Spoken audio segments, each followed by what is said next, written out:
बिस्मिल्लाहिर्रहमानिर्रहीम। अस्सलाम वालेकुम दोस्तों, I am Areed Saleem. Welcome to my YouTube channel Novel Orchid. कैसे हैं आप सब लोग? जी तो गाइस, आज हम पढ़ने जा रहे हैं जाना तुझे जाना रिटर्न पर नीलम रियासत की 3rd एपिसोड। तो ये आज पढ़ेंगे हम, लेकिन इससे पहले आपने मेरे चैनल नावल ऑर्चिड को सब्सक्राइब नहीं किया तो सब्सक्राइब कर लें और साथ में बेल आइकन भी प्रेस कर लें ताकि आने वाली वीडियो आपको मिलती रहे। और आज शुरू में बातें नहीं करते, बातें बीच में करेंगे या एंड पे करेंगे जब जब मुझे याद आता रहा। ठीक है, चलिए पढ़ते हैं नावल। फारिस हसीब से कुछ कह रहा था जब जुगन ने उसके कंधे पर चमाट मारी। तुम चुप करके नाश्ता नहीं कर सकते? पता भी है वो रात को कितना लेट घर आया था, उसको लंबी नींद लेने की ज़रूरत है, फिर भी जब से जाकर बहाने बहाने से शोर मचाने की कोशिश कर रहे हो। आप इस सुबह से सरगोशी में बोल बोल कर मुझे शक सा होने लगा, जैसे गले में खराश आ गई हो। तो इधर बोलते हो तो आवाज़ दरवाजे तक जाती है, अगर वो जाग गया तो फिर?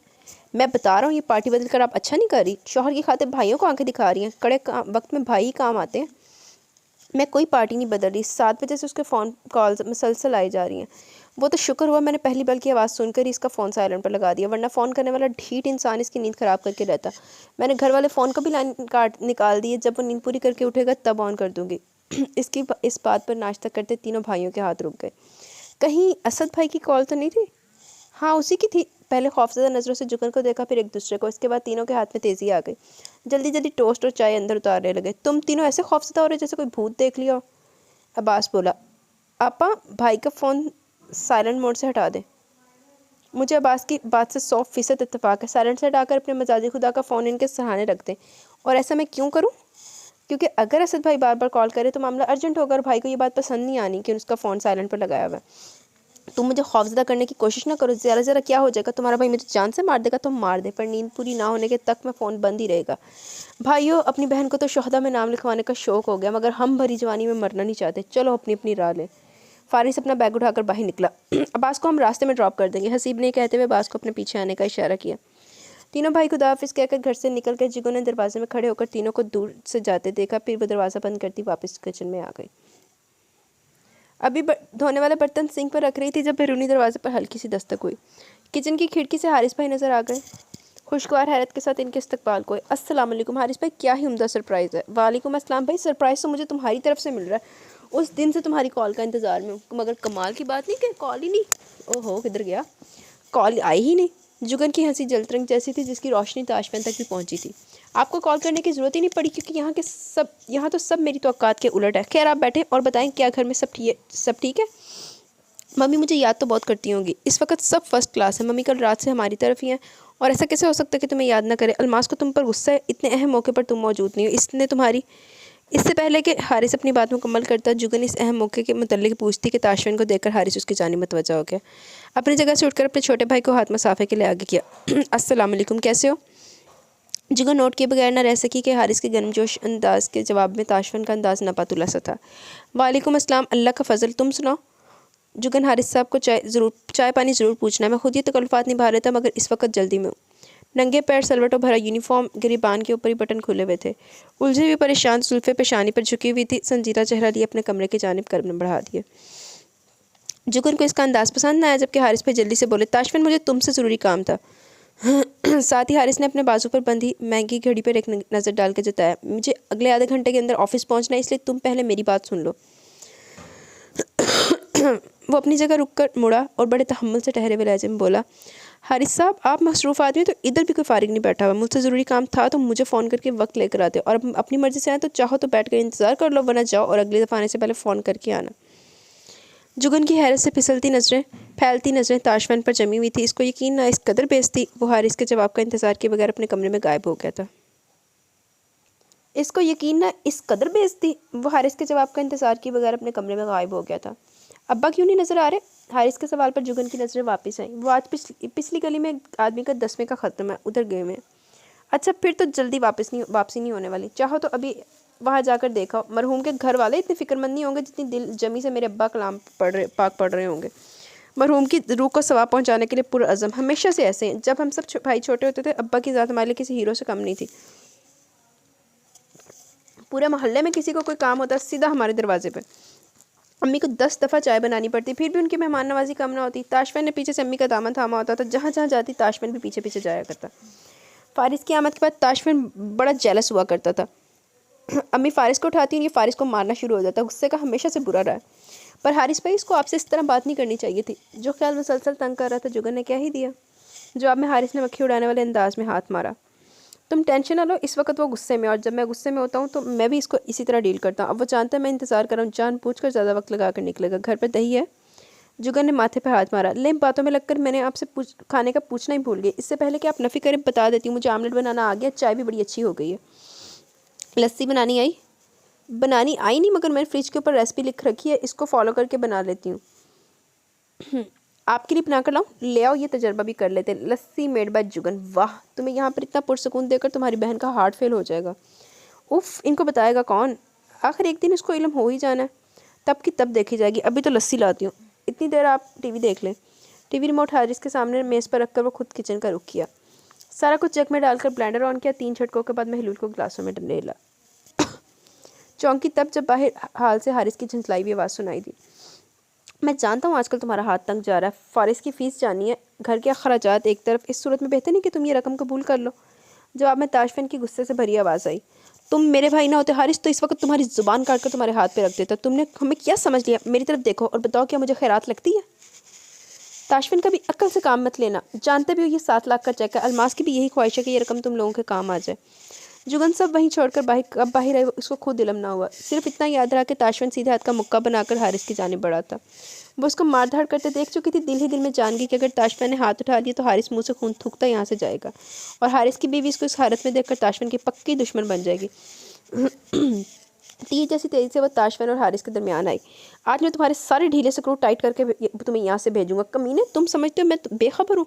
कल रात तुम्हारे घर पार्टी थी। आधे शहर को तुमने अपने घर मधु किया हुआ था। तुम्हारी बीवी अपने जिस्म की नुमाइश करती है, गैर मर्दों से हंस हंस कर बातें करती रही, और तुम बगैरत फ़ख्र से सीना चौड़ा किए दाद देते रहे। पार्टी में ऐलान किया गया इतनी रकम मैं अपने बच्चों के सर से वार कर चैरिटी को दे रही हूँ, और तुमको सारे शहर में चैरिटी का हकदार एक मैं ही नजर आया हूँ। मुझ पर 7 लाख का रोब डाल रहे हो। अगर तुम 7 करोड़ भी लाते तब भी मैं तुम्हारी खैरात मेरी जूती की नोक पर होती। लानती इंसान, इधर से दफ़ा हो जाए इससे पहले कि मेरे हाथों में मरे। जुगन के दरमियान में आने की देर थी। ताशफिन के कदम जहाँ थे वहीं रुक गए। जुगन का इतबार न था। इसने ताशफिन के सीने पर दोनों हाथ रखकर इसको पीछे धकेला, फिर हारिस की तरफ मुड़ी। हारिस भाई, मुझे इंतहाई अफसोस से कहना पड़ा कि प्लीज़ आप यहाँ से चले जाएं। जुगन, तुम इसको समझाओ, इसकी ऊंची नाक और हद से बड़ी है ना, इसको कुछ फ़ायदा नहीं देगी। मुझे ये समझ नहीं आती, जब इसको पैसों की ज़रूरत हो ये मुझसे मदद क्यों नहीं कबूल करता। जुगन के हाथ अभी तक ताशफिन के सीने पर धरे थे। वो जानता था, वो समझ रही कि ताशफिन को इसने ही रोक रखा, वरना हारिस की पिटाई हो रही होती। हारिस की बात पर जुगन ने गर्दन सीधी करके ऊपर नज़र उठाकर ताशफिन की जानिब देखा, जिसका चेहरा सुर्ख हो रहा था। एक पल को दोनों की नज़र मिली। जुगन ने इसकी आंखों में सब देख लिया। जो तकलीफ़ हारिस के रवैये ने दी थी, जो मान तोड़ा था, और इस वक्त वो बर्दाश्त की किस हद पर खड़ा था। इस दफ़ा जुगन ने अपने हाथ हटा लिया और मुड़ी, और जब बोली तो हारिस को महसूस हो गया ये वो जुगन नहीं जिसको सालों से जानता आ रहा था, बल्कि वह जुगन ताशफिन थी, और वो वैसी बात कर रही थी जैसे ताशफिन की बीवी करती। हारिस भाई, अगर आपको लगता है कि यहाँ पर किसी को कुछ समझने की ज़रूरत है तो वो ताशफिन है, तब आप बराए मेहरबानी तशरीफ़ ले जाएं, क्योंकि मैं दिल से आपकी इज़्ज़त करती हूँ और मैं नहीं चाहती कि मैं कोई कुछ भी ऐसा बोल दूँ जिस पर बाद में मुझे पछताना पड़े। जाते वक्त अपना चेक ज़रूर लेकर जाइएगा। हारिस ने दोनों पर एक नज़र डाली और आगे बढ़कर मेज़ पर रखा चेक पकड़कर बैरूनी दरवाजे की तरफ रुख किया, जहाँ इसरार अहमद से सामना माँ बाप की मलामत करती नज़रों ने समझा दी कि वो सारे सीन को आंखों से देख चुके हैं। मुझे आप लोगों की मदद करके खुशी होनी थी, मगर आप लोग। हारिस की बात काटते हुए इसरार अहमद सख्ती से बोले। हारिस, जाकर अपने मालिया खानसामा की मदद करो, अल्लाह के करम से हम लोग खुद कफील हैं। हारिस मजीद एक लफ्ज़ बोले बगैर निकल गया। इसरार अहमद अपनी इलेक्ट्रॉनिक व्हील चेयर को चलाते अंदर आ गए। ताशफिन किचन में चला गया। जुगन बुत बनी खड़ी थी। आज अपनी बहन और बहनोई का जो चेहरा देखने को मिला, इसने वक्ती तौर पर हवास तलब कर दिए थे। जुगन बेटी, एक गिलास पानी तो पिलाओ, बहुत प्यास महसूस हो रही है। जुगन ने दिमाग छटका और बरवकत बोली, अब्बू मैंने लस्सी बनाई, अगर कहें तो बोले। इसरार अहमद ने चौंक कर जुगन को देखा। जुगन, तुमने मुझे अब्बू बोला? या मेरे कान बजे हैं? थोड़ी देर पहले चेहरे पर नजर आने वाले दुख और उदासी की जगह हैरत और खुशगवारियत ने ले ली, और यही वो चाह रही थी। अपनी कामयाबी पर धीरे से मुस्कुराते हुए बोली, हाँ तो जब आपकी सारी औलाद आपको इसी लक़ब से पुकारती है तो मैं क्यों ना कहूँ। जवाब में इसरार अहमद भी मुस्कुरा उठे। अच्छी बेटी, मैं तुम्हारी चालाकी खूब समझ रहा हूँ। मेरा ख्याल बटाकर सूरत हाल की तलखी कम करना चाहती हो। देख लें, फिर मुस्कुराने पर मजबूर कर दिया ना। ठहरे, आपके लिए लस्सी लाऊं? इसरार अहमद ने इस बात में सर हिला दिया। वो किचन में आई तो ताशफिन को माइक्रोवेव में कुछ रखते पाया। वो लस्सी का ग्लास लेकर वापस मुड़ गई और इसरार साहब को देने के बाद आकर ताशफिन से मुखातिब हुई, जो बाउल में बचे दही को मिक्स कर रहा था। नाश्ते में ऑमलेट बना दूँ? वो अपने ध्यान में मसरूफ़ था। जुगन के किए गए सवाल पर चौंका। इसकी ज़रूरत नहीं है, मैंने बिरयानी गर्म कर ली है, वही खाऊँगा। वो तो कल दोपहर में बनी थी, अब तो ख़राब हो चुकी होगी। फ्रिज में से निकाली और ख़राब नहीं है। पर तुम बासी बिरयानी क्यों खाना चाहते हो, जबकि ताज़ा खाना दस्तयाब है? पेट भी ख़राब हो सकता है। चावल ख़राब चावल बहुत बुरा फूड पॉइज़न कर देते हैं। मैं इतना अंधा तो नहीं हूँ कि ताज़ा और बासी खाने में तमीज़ ना कर सकूँ, पर ताशफिन बिरयानी में नमक बहुत तेज़ है। तो ये कि मत खाओ। वो दही में पुदीने की चटनी मिलाते हुए बोला, क्या तुमने नहीं कहा था कि तुमने मेरे लिए बिरयानी बनाई थी? हाँ कहा था। और क्या मैंने ये नहीं कहा था कि घर आकर खाऊंगा? हाँ कहा था। तो फिर इतने सवाल जवाब क्यों कर रही हो? अच्छा जैसे तुम्हारी मर्ज़ी, खा लो, पर पेट में दर्द हुआ तो मुझे इल्ज़ाम मत देना। नहीं दूंगा। और कुछ एक बात बतानी थी, अगर तुम नाराज़ ना होने का वादा करो तो। ताशफिन ने इसको गौर से देखा। बहुत बोलती हो। जब मैं परेशान या नर्वस होती हूँ तो मेरी ज़ुबान और दिमाग के दरमियान का कनेक्शन फेल हो जाता है। अब ये भी बता दो, इस वक्त परेशान हो या नर्वस? दोनों। परेशानी वाली बात तो चलो समझ में आती, मगर नर्वसनेस कैसी? मैंने तुम्हारा फ़ोन सुबह से म्यूट किया हुआ है। किसी असद नामी आदमी की 50 के करीब कॉल्स आ चुकी हैं। अब ख़बरदार जो तुम मुझसे गुस्सा हुए, सच बता रही हूँ, आइंदा कभी तुम्हारे लिए गर्मियों की भरी दोपहर में चूल्हे के आगे चलकर बिरयानी नहीं बनाऊंगी। ये धमकी दे रही हो या मुझ पर एहसान कर रही हो? देखा, बिरयानी चखे बगैर ही मेरा मजाक उड़ा रहे हो। ये तुमसे यही उम्मीद थी। ताशफिन ने पहुँच लिया और बोला, एक काम की बात बताओ। जुगन मासूम नज़र आने की पूरी कोशिश करते हुए बोली, क्यों नहीं? मेरे फ़ोन में सिर्फ एक असद नाम का नंबर, और जानती हो वो कौन है? अस्तगफिरुल्लाह, कहीं मेरी किसी सौतन का नाम तो असद नहीं लिखा हुआ? ताशफिन ने वज़न एक टांग से दूसरी टांग पर मुंतकिल किया। Very funny. तुम्हें लतीफ़े सोच रहे हैं? अव्वल तो तुम्हारी सौतन अभी है नहीं, और अगर होती तब भी असद की कॉल उसकी कॉल से अहम होती। है कौन ये असद खुशनसीब? मेरा कॉलीग है, और बगैर ज़रूरत के उसको मिस कॉल्स मारने का शौक़ बिल्कुल नहीं है। धत तेरी। खोदा पहाड़ निकला चूहा। चूहा नहीं निकला क्योंकि तुमने इसका कत्ल कर दिया था, भूल गया? मैं इन खुशगवार लम्हात में उस मनहूस खड़ी को याद नहीं करना चाहती, इसलिए इधर ही चुप कर जाओ। वो दिल पर हाथ रखकर एक पल को आगे झुका। जो हुक्म मलका लिया। अब क्या नाश्ता कर लूँ? हाँ क्यों नहीं, मैं तुम्हारे लिए चाय बना देती हूँ। नाश्ते में लस्सी या पानी? चाय सिर्फ दोपहर में पीता हूँ। ओह, जब गर्मी अरूज पर होती है? हाँ, और गर्मी की वजह से नींद हमला करती है। जब नींद भगाने के लिए चाय नींद भगाने का काम आती है। और जब आधी रात से ज़्यादा बाहर रहते हो तब नींद कैसे दूर होती है? तब तुम्हारे बारे में सोचता हूँ, नींद खुद ब खुद भाग जाती है। जुगन ने इसका अंदाज़ अपनाया। वेरी फ़नी, मगर मैं इतनी भी डरौनी नहीं हूँ। वो दरवाज़े के करीब खड़ी थी जब ताशफिन ने इसके और अपने दरमियान का फासला ख़त्म किया। एनी इसके सामने रुका। हाँ ठीक कह रही हो, करीब से देखने में इतनी भी डरौनी नहीं दिखाई देती हो। वैसे तुम्हारी याद का असर इसके उल्ट होता है। जब तुम याद आओ तो दिल कहता है, यार क्या ये फजूल के कामों में वक्त पर बात कर रहे हो? घर जाओ और इसकी आगोश में सर रख कर ज़िंदगी के सपने देखो। पर अच्छी बात है, आज तक दिल कम वक्त की एक नहीं सुनी। बेचारा अपना मुकाम जानता है। ताशफिन ने नाश्ते वाली ट्रे उठाई और किचन से निकलते हुए बोला, आइंदा फ़ोन की बेल बंद नहीं करनी, वरना हमारी लड़ाई हो सकती है। जुगन ने अपनी रुकी हुई सांस बहाल की। पानी का पूरा ग्लास खाली करके बाहर आई तो वो फ़ोन पर लगा हुआ था। नाश्ता मेज़ पर रखा। इसरार अहमद इसके बिल्कुल सामने बैठे अखबार पर नज़र दौड़ा रहे थे। अलेक्स लाइक के बाद कह रहा था, असद साहब इंतहाई माजरत ख्वाह, असल में रात को कहीं फ़ोन म्यूट पर लगा रह गया। थकावट इतनी थी कि सोने से पहले देखना भूल गया। सोकर उठा तो आपकी कॉल्स देखी हैं। फरमाइए क्या हुक्म है? कमरे में बिखरी चीज़ें समेट कर इनकी जगह पर रखती वो इसी को सुन रही थी, जो वक्फे के बाद बोला, नहीं घर का नंबर तो चल रहा, क्या आपने ट्राई किया? ओह 5 दफ़ा? ताशफिन की सवालिया नज़र में कान के अंदाज में जुगन की जानिब उठी। जुगन ने बिल्ली की तरह आंखें बंद करते हुए हाथ के इशारे से प्लग निकला हुआ होने की इतला दी। ताशफिन ने अपने फारिग हाथ की हथेली खोलकर आसमान की जानिब उठाते हुए तासुफ से सर हिलाया। असद साहब, हो सकता है सेट में कोई ख़राबी आ गई हो। मैं लड़कों से बोल दूँगा, आज ही ठीक कर देंगे। चले फिर मैं आधे घंटे तक आपके पास पहुँचता हूँ। अल्लाह हाफिज़। वो कॉल बंद करने के बाद फ़ोन मेज़ पर डालते हुए इसरार अहमद से मुखातिब हुआ, जो वाक़े इस घर में हो रहे हैं ना, इंतहाई तशवीशनाक है। मुझे तो खुशाइंद मालूम होते हैं। चलें दें अपनी बहू को शह, कल को मुझे इल्ज़ाम मत दीजिएगा। मैं जानता हूँ तुम पूरी कोशिश कर रहे हो कि मेरी तवज्जो असल मौजू से हट जाए। मुझे मेरी कोशिश में कामयाब होने से सुबह सुबह डिप्रेस बातें करने से परहेज़ ही करना चाहिए। इसरार अहमद ने ऐनक के फ्रेम के ऊपर से बेटे को गौर से देखा, जो पूरी तवज्जो से खाना खा रहा था। मुझे क्यों नहीं बताया? जुगन को खाक भी समझनी है कि इसरार अहमद ताशफिन से क्या पूछ रहे थे, मगर फिर भी समझने की कोशिश में आकर 1 सीटर सोफे पर टिक गई। आपको परेशानी होती, हारिस के में ये बात कैसे आई? उसकी बीवी ने बताया होगा। इसकी बीवी को किसने बताया? हाथ में पकड़ी प्लेट में से एक चम्मच भरकर अपने मुंह में डालने के बाद प्लेट मेज़ पर रखी और लस्सी का गिलास थाम कर पीछे को आरामदेह हालत में बैठ गया। नवाला पूरी तरह चबा कर निकलने के बाद लस्सी भी इसरार अहमद के साथ साथ जुगन भी इसी को देख रही थी। गिलास वापस रखकर बॉक्स से टिश्यू निकाल कर मुँह साफ़ किया। ऐसे क्यों देख रहे हैं? मैंने तुमसे सवाल किया, तुम जवाब देने से कतरा क्यों रहे हो? कतरा नहीं रब्बू, मगर मैं ये बातें दोहराने का कोई फ़ायदा नहीं देख रहा। तुम मुझे बता रहे हो या? ताशफिन ने हार मानते हुए गहरी सांस भरी। मैंने बैंक से कर्जा मांगा था, 2 शादियों की ज़रूरत पड़ी। एक नाम अपने दोस्त का दिया, दूसरा हारिस साहब का दे दिया। गलती हो गई, अपने किसी और दोस्त का नाम दे देता तो काम हो जाना था। हारिस के नाम पे बैंक मैनेजर बादशाह खिलाकर बोला, इसकी बीवी मिसिस हारिस इसरार की बहुत करीबी दोस्त है। मैनेजर ने हारिस की बजाय इसकी बीवी को फ़ोन मिला और अलमास साहिबा ने वही किया जो उसको करना चाहिए था। मेरी कर्जे की दरख्वास्त ये कहकर वापस कर दी कि मेरी आमदनी कम है और बैंक इस वक्त मुझे 7 लाख देने का रिस्क नहीं ले सकता। दोनों बाप बेटा एक दूसरे की आंखों में देखे जा रहे थे। इसरार अहमद का चेहरा बिल्कुल संजीदा था जबकि ताशफिन के चेहरे पर मुस्कुराहट नाच रही थी। तुम्हारा कर्जा रखवाने के बाद तुम्हें 7 लाख का चेक भेजने वाली भी तो अलमास ही है, इसको खैरात बोलकर क्यों वापस किया? हारिस के सामने उन्होंने ताशफिन का साथ दिया था मगर अब हकीकत जानना चाह रहे थे। ताशफिन की मुस्कुराहट गायब होगी। जुगन दम साले दोनों को देख रही थी जो इसकी मौजूदगी को या तो भूल चुके थे या फरामोश कर रहे थे। कल रात इनके घर पे पार्टी थी, तुम्हें कैसे पता? अलमास ने खास तौर पर मेरे फ़ोन पर मैसेज भेजकर मुझे इनवाइट किया था। क्यों? ताशफिन ने मेज़ पर रखा अपना मोबाइल ऑन करके इनबॉक्स में मौजूद मैसेज पढ़कर सुना दिया। अपने बच्चों का सर सदका निकाल रही हूँ, ज़रूर आना, 7 लाख की गारंटी पक्की होगी। क्या हुआ जो बैंक ने इनकार कर दिया? वो हंसते हुए बोला, ज़िंदगी में पहली दफ़ा अपने बड़े भाई का नाम इस्तेमाल किया और क्या मुंह के बल गिरा हूँ। हारिस का कसूर नहीं है क्योंकि मुझे यकीन अलमास ने उसको कुछ भी नहीं बताया होगा। वो बस बीवी की फरमाइश पर दुम हिलाता मुझे चेक देने आ गया, बेवकूफ़ आदमी। जुगन ने अपना खुश्क होता गला साफ़ करते हुए तवज्जो हासिल की जिसमें वो कामयाबी हुई। इसरार अहमद के साथ साथ ताशफिन ने भी गर्दन मोड़कर इसकी जानिब देखा। ताशफिन की नज़रों में अजनबियत देखकर जुगन की रीढ़ की हड्डी में सर्द लहर दौड़ गई। मगर फिर भी हिम्मत करके बोली, अलमास आप ये आखिर ऐसा क्यों करेंगी? अपने सवाल के जवाब में से ताशफिन के चेहरे पर तंजिया मुस्कुराहट देखी। अगर मुझे यकीन होता ना जुगन कि तुम अंदर से भी इतनी ही मासूम हो जितनी शक्ल से नजर आती हो तो यकीन मानो मैं तुम्हारी बहन के सारे कसूर तुम्हारे पलड़े में डालकर गिन गिन कर बदले लेता।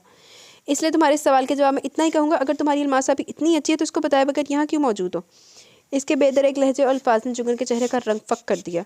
कई लम्हों तक ताशफिन की अजनबी आंखों में देखते रहने के बाद बड़ी मुश्किल से कुछ कहने को मुंह खोला ही था जब उसने टोक दिया, मेरे सामने झूठ बोलकर सुरखरू होने की कोशिश ज़रूरत नहीं है। मैं जानता हूँ डंके की चोट पर मेरे पास आने के लिए तुम्हारे अंदर जरूरत नहीं थी और तुम्हारी बहन किसी सूरत भी तुम्हें इन छोटी छोटी गलियों में रहने वाले 3rd क्लास लोगों के दरमियान आकर रहने की इजाज़त न देती, इसलिए तुमने दरमियान वाला रास्ता चुना है। दोनों की जंग के दौरान बड़े नामहसूस अंदाज में इसरार अहमद अपने कमरे में चले गए, दरवाज़ा भी बंद कर दिया।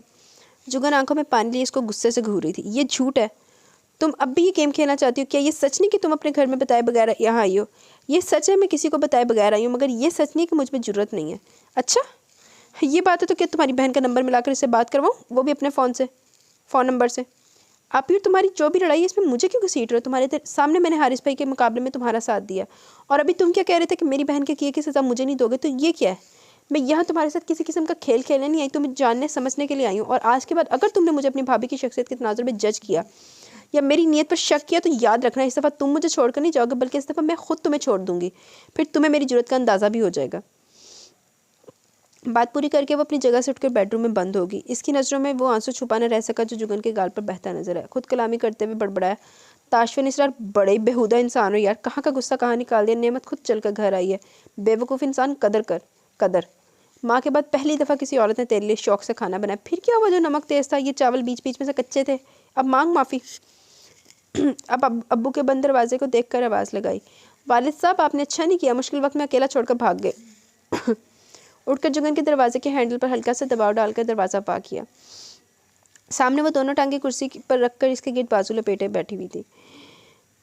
जुगन एक दफ़ा भी इसकी जानिब नहीं देखा, दोनों गालों पर नमी थी। ताशफिन ने अपने पीछे दरवाज़ा बंद किया, कदम कदम चलता है इसकी कुर्सी के सामने रुका, दोनों बाजू सीने पर बांध कर एक हाथ हथौड़ी के नीचे रखकर पुरसोच नज़र से इसको देखने लगा। जिसके पैरों को देखकर सोच रही थी पैर प्यारे हैं या जूता। फिर अपनी सोचों पर ही खुद को जवाब दिया, आम सी सैंडल है मगर इसके पैरों में ख़ास लग रही हैं, मुझे इसको ऐसी सैंडल गिफ्ट करनी चाहिए जो इसके पैरों से ज़्यादा प्यारी हो। वो जो जुगन का चेहरा पड़ रहा था इसकी नज़रें अपने पैरों पर जमी देखकर हैरान हुआ। एक कदम पीछे हुआ, जुगन की नज़रों की सिमत फिर भी नहीं बदली। अगर जूते इतने पसंद है तो तुम रख लो, जूतों का नंबर क्या है? ताशफिन को मजीद हैरत हुई, नीम मुस्कुराहट के साथ बोला, 10.5 नंबर है, मगर मैं मार्केट में पता करवा दूंगा, तुम्हारे साइज़ के भी मिल ही जाएंगे। तुम्हारे जूते का क्या नंबर है? 7.5। मगर थैंक यू वेरी मच, मुझे ये जूते ऐसे भी पसंद नहीं हैं। तो फिर इतने गौर से इनका जायज़ा क्यों ले रही थी?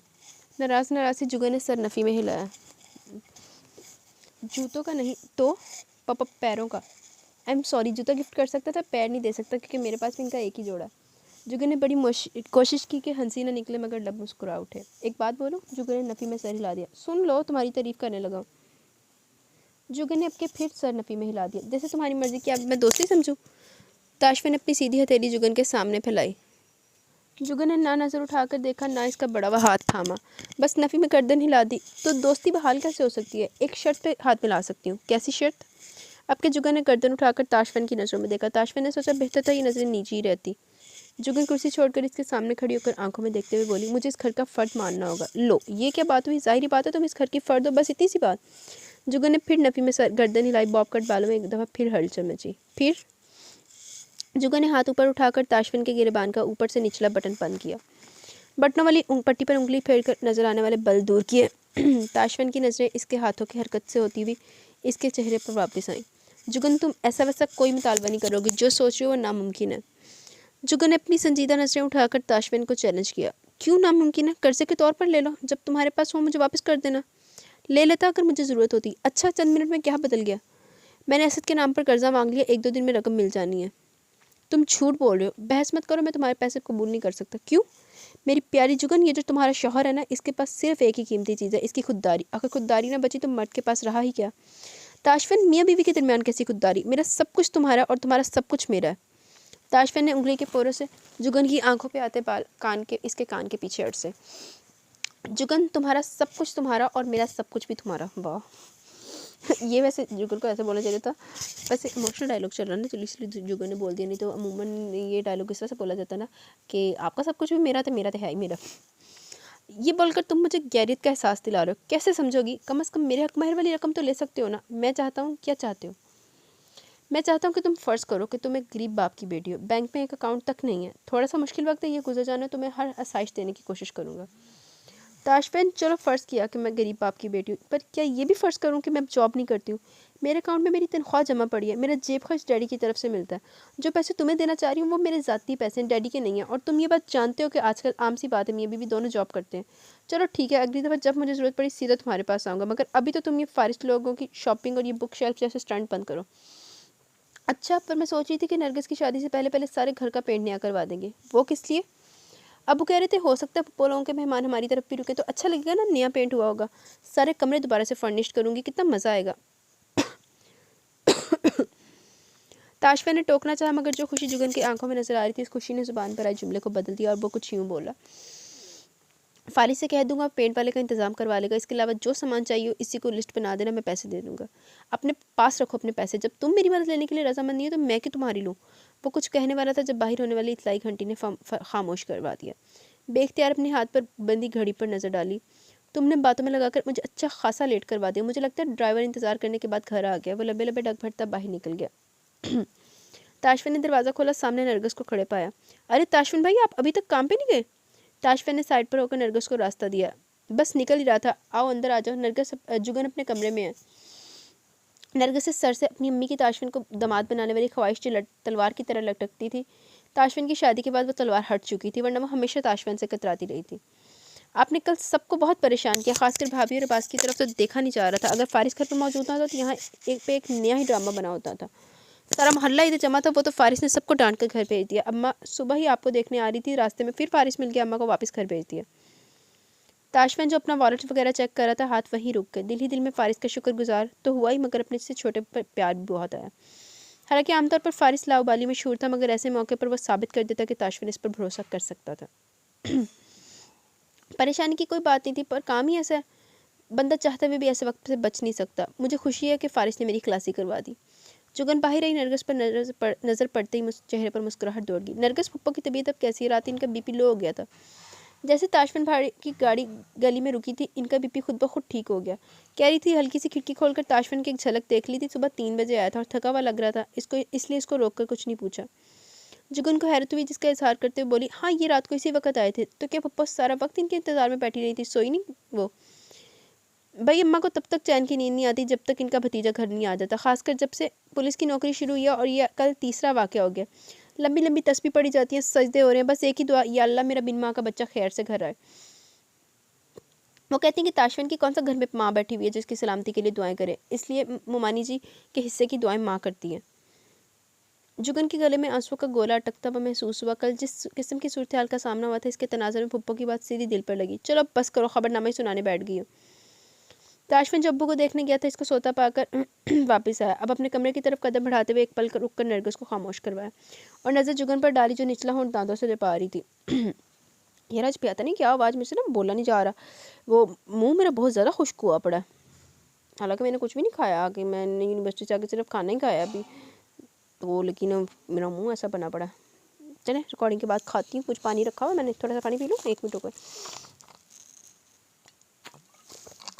ले भला मैंने कौन सा खबरनामा सुना है, सच बात ही बता रही हूँ। अच्छा भाभी मैं 10 मिनट में सफाई करती हूँ तो तुम तैयार हो जाओ, फिर शॉपिंग के लिए नहीं चलेंगे। अम्मा कह रही हैं कि जो पिछली गली में मिस्त्री नज़ीर की बेटियाँ अड्डे पर नक्शी दबकी का काम करती हैं ना, इनसे मेरा लहंगा बनवा देगी। अल्लाह कसम मैं तो ना वो लहंगा पहनूँ। पुराने ज़माने के डिज़ाइन, ना कोई मुँह ना मत्था। शादी कौन सा रोज़ रोज़ होनी होती है, एक दफ़ा शादी होनी है, इसलिए जो जो मेरे अरमान है वो सब पूरे करूँगी। अगर तुम अभी के अभी चुप ना हुई तो अरमान पूरे करने से पहले अल्लाह को प्यारी हो जाओगी। नरगिस समझी थी ताशफिन अपने कमरे में चला गया, मगर अब इसकी बरहम आवाज़ सुनकर उछल पड़ी। हाय अल्लाह, भाई सुन रहा था, मैं न जाने क्या क्या बकवास कर गई। ताशफिन भाई बंदा खांस के अपनी मौजूदगी की खबर दे देता है। ये चौकटे पर मोटे मोटे बटन लगे हुए, अगर इनका इस्तेमाल कर लो तो किसी के खांसने की ज़रूरत ही ना पड़े। ताशफिन की बात पर निगी चुपचाप झाड़ू पकड़कर हसीब और फारिस के कमरे में घुस गई। जुगन की हंसी पे इख्तियार थी। ताशफिन ने वॉशरूम में जाकर एक दफ़ा फिर दांत ब्रश किए, बालों पर गीला हाथ फेरने के बाद हेयर ब्रश से बाल सेट किए। आज लंच में क्या खाओगे? वो वॉशरूम से निकला था जब जुगन कमरे में आई। तुम शॉपिंग पे जा रही हो, लंच की फिक्र ना करो और फारिस कुछ ना कुछ बना लेगा, या बाजार से मंगवा लेना। इसने अपना वॉलेट खोलकर हज़ार के चंद नोट निकाल कर जुगन की तरफ बढ़ाए। ये क्यों दे रहे हो? घर में ज़रूरत पड़ सकती है, आमतौर पर अब्बू को देता हूँ, आज तुम रख लो। तो अब्बू को ही दो, मैं नहीं ले रही। क्या कम है? ये बात नहीं है, मुझे पैसों की ज़रूरत हुई तो अब्बा से ही ले लूँगी, अभी तो मेरे पास हैं। मैं अब्बा के कमरे में गया था, वो सो रहे हैं, ये तुम रख लो, ये उनको दे देना, मगर मेरे लिए लंच मत बनाना। क्या चावल इतने बुरे लगे कि लंच ना बनाने का बोल रहे हो? ताशफिन ने गौर से जुगन को देखा। हल्के प्याजी प्रिंट दुपट्टा सेट में, बॉब कट बालों वाली जुगन। ताशफिन ने नाक के जरिए गहरी सांस अंदर खींची। तुम पल पल मुझे हैरान कर रही हो। वो कैसे? मुझे देर हो गई है, आज तक कभी इतना लेट ऑफिस नहीं गया हूँ। अपने ऑफिस वालों को बोलो, अगर वो तुम्हें सुबह के 3 बजे छुट्टी देंगे तो तुम ना सिर्फ लेट ऑफिस जाओगे बल्कि तुम्हें रिज़ाइन कर दोगे। मैं रिज़ाइन करूँगा? हाँ। अब तुम फिर मुझे बातों में लगा रही हो। तुम किस कदर खुशफहम इंसान हो। एक पल को ताशफिन की गहरी हंसी गूंजी, अगले पल वो कमरे से बाहर था। कहीं जाना हो तो अपने बहनोई को गाड़ी भेजने के लिए फ़ोन मत करना। अंदर ड्रेसिंग टेबल की दराज में गाड़ी की चाबी पड़ी है और गाड़ी बाहर बाजार में पार्क है। अकेली जाना चाहो तो कोई बात नहीं, पर मुझे तसल्ली रहेगी अगर फारिसी हसीब में से किसी को साथ ले जाओ। मैं जानता हूँ तुम अकेली अपनी गाड़ी में आने जाने की आदी हो, पर चूँकि अभी तुम यहाँ की गलियों से वाकिफ़ नहीं हो, मैं नहीं चाहता तुम्हें कोई परेशानी हो। अगर तुम्हें मेरे परेशानी की फ़िक्र है तो रात के तक घर से बाहर मत रहना। बाहर गली में वो निकल कर वो रुका। मुड़कर दरवाजे की दूसरी जानिब खड़ी जुगन को देखा। वो नहीं जानता था कि वो इसके पीछे आ रही है। चंद पल खामोश नजरों से इसका चेहरा पड़ा, फिर लब हल्के से लब फैले, गाल का डिम्पल नुमाया हुआ। अस्सलाम वालेकुम। वो आगे बढ़ गया। जुगन के लब बड़बड़ाया। वालेकुम अस्सलाम और फ़ी अमान अल्लाह। दरवाज़ा बंद करती तेज़ तेज़ कदमों से वापस अपने कमरे में आई। नरगिस भी पीछे थी। भाभी सफाई बस मुकम्मल समझो और तैयार होने की करो।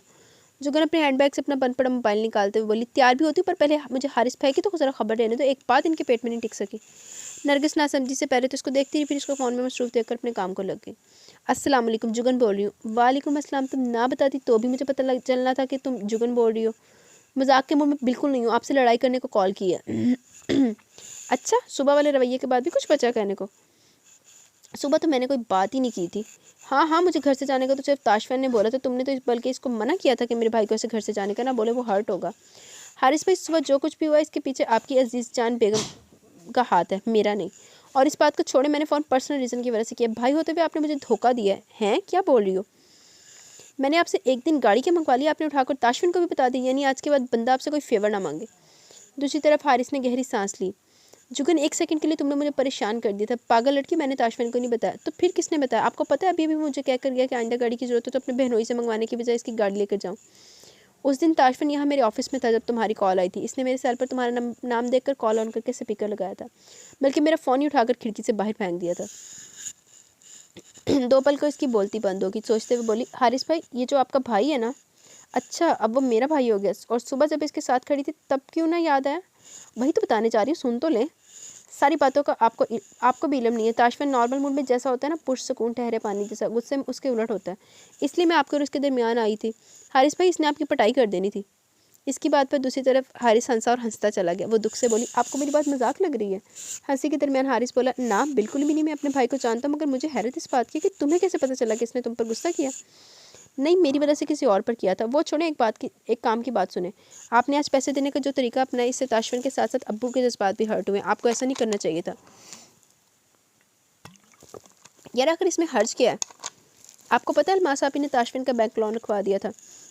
आपकी बीवी ने अच्छा नहीं किया, मैं इसको इस बात के लिए माफ़ नहीं करूँगी। और आपने भी अलमास आपी की हर अच्छी बुरी बात मान कर वो सर पर चढ़ाया हुआ है, पर मैं बर्दाश्त नहीं करूँगी। अगर आइंदा इसने कभी ताशफिन को नीचे दिखाने की कोई उल्टी सीधी हरकत की।